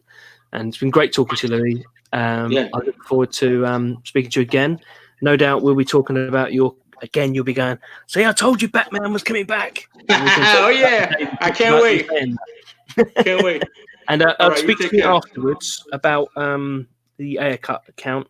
Like I say, I know people that do that. And Please, we'll please, see if we see can if do I can that, help encourage some support for your daughter's medication please, as well. please, man. Please, I All right. appreciate it, man. Thank Thank you you, so much. everybody. Take care. Thanks for having me on, mate. All right, guys, I'm gonna wrap up these last few questions. I hope you guys like the background. I did a little decoration there, Chance. But the Nicholas show, no, there is no chance it's gonna. There is no chance that the Flashpoint doesn't reset the DCU. No chance. Because if that's the case, then why they're talking about Ben Affleck's Batman and Henry Cavill? So don't worry about that. There was no chance it's going to happen. Otherwise, all Bat Soup films will be watered down in attempt to please everyone. Just let to commit to vision, follow through. Yes, I think we're okay now. Integrity. I really do. Long original. Yes, I agree. Long original Justice League. Zero chance, like what I said. Yes, integrity. Zero chance. Flashpoint ends the Snyderverse. No way. If you want to end the Snyderverse, the way you do it is through Injustice. That's the perfect way, because then you could bring all Batman, all characters play Batman, Superman, Wonder Woman, even with Linda Carter. That's the way. That's if you're gonna end a verse or Snyderverse or whatever you call it, you do it through Injustice. That's the way I would do it. At least that's the way I would. Steven says with an Epic Steelbook, release the box set. Absolutely. Oh yeah. Zack Snyder will direct Justice League 2 starting Ben Affleck. I think it's a far-gone conclusion that if it does well, that's what's going to happen. Integrity. It really is. That's definitely what's going to happen. Does Will have a channel? No, that I know of. No, he does have a Twitter. He did say he's gonna stay off. Integrity. Why don't you just join Twitter and just follow the people that you like? I mean, you will only get notification for the people that you follow, because there's a lot of information. Not all bad. There's some good information on there. So think about that. Okay. And last but not least, the background is awesome. Yes. You guys like the background? I like it too, man. It took a while for me to do some decorations, but I finally did it, and it's more. There's more to come. So anyway, guys, I know it's a 3-hour show. So long as no, he doesn't have a not that I know of. Will doesn't. Oh, Will has a YouTube channel too. He does. Okay, I didn't know that. Yeah, I understand, Integrity. I understand. But guys, thank you so much for tuning in. I ask that you please share today's content. If you're gonna share it, please put the first 2 hours is Will explaining what went on with the TPZ, and then the last hour is about the big rumors that we discussed. I'm also gonna put that as well. Okay. So just in case people just want to listen just for the rumors, they have that. For the people that wants to know what's going on with Will and TPZ and all that stuff. I mean, I just thought that was I just saw it at the end, and I'd rather stay out of that, to be honest with you. Life is too complicated as it is. Okay, but anyway, guys, thank you so much. Please, if you haven't done so, please hit the subscribe buttons. Any feedback you guys have for me, just shoot me a DM. I'm open to for feedbacks. I need to get to 1,000 subscribers so I could get some super chat to help me build up my channel. Those super chats, from what I hear, people make donation is to help build up the channel. So I would like to build up my content. I would like to build up my channel. I did reach out to Cyborg's mother. I think her name is Karen. I did reach out to her. Karen Bryson, asked her if she wants to join on the show, and she said at the moment she cannot, obviously, because I think she's under NDA restriction. Hopefully, when everything's comes out, hopefully I could have her on my show, and hopefully my show would do a lot better. All right, guys. So anyway, guys, thank you so much. Thank you for joining the Louis Centeno show. Next week, please join me same time, 12 o'clock. I'm gonna have Cool J with us. Okay. All right, guys. Thank you so much.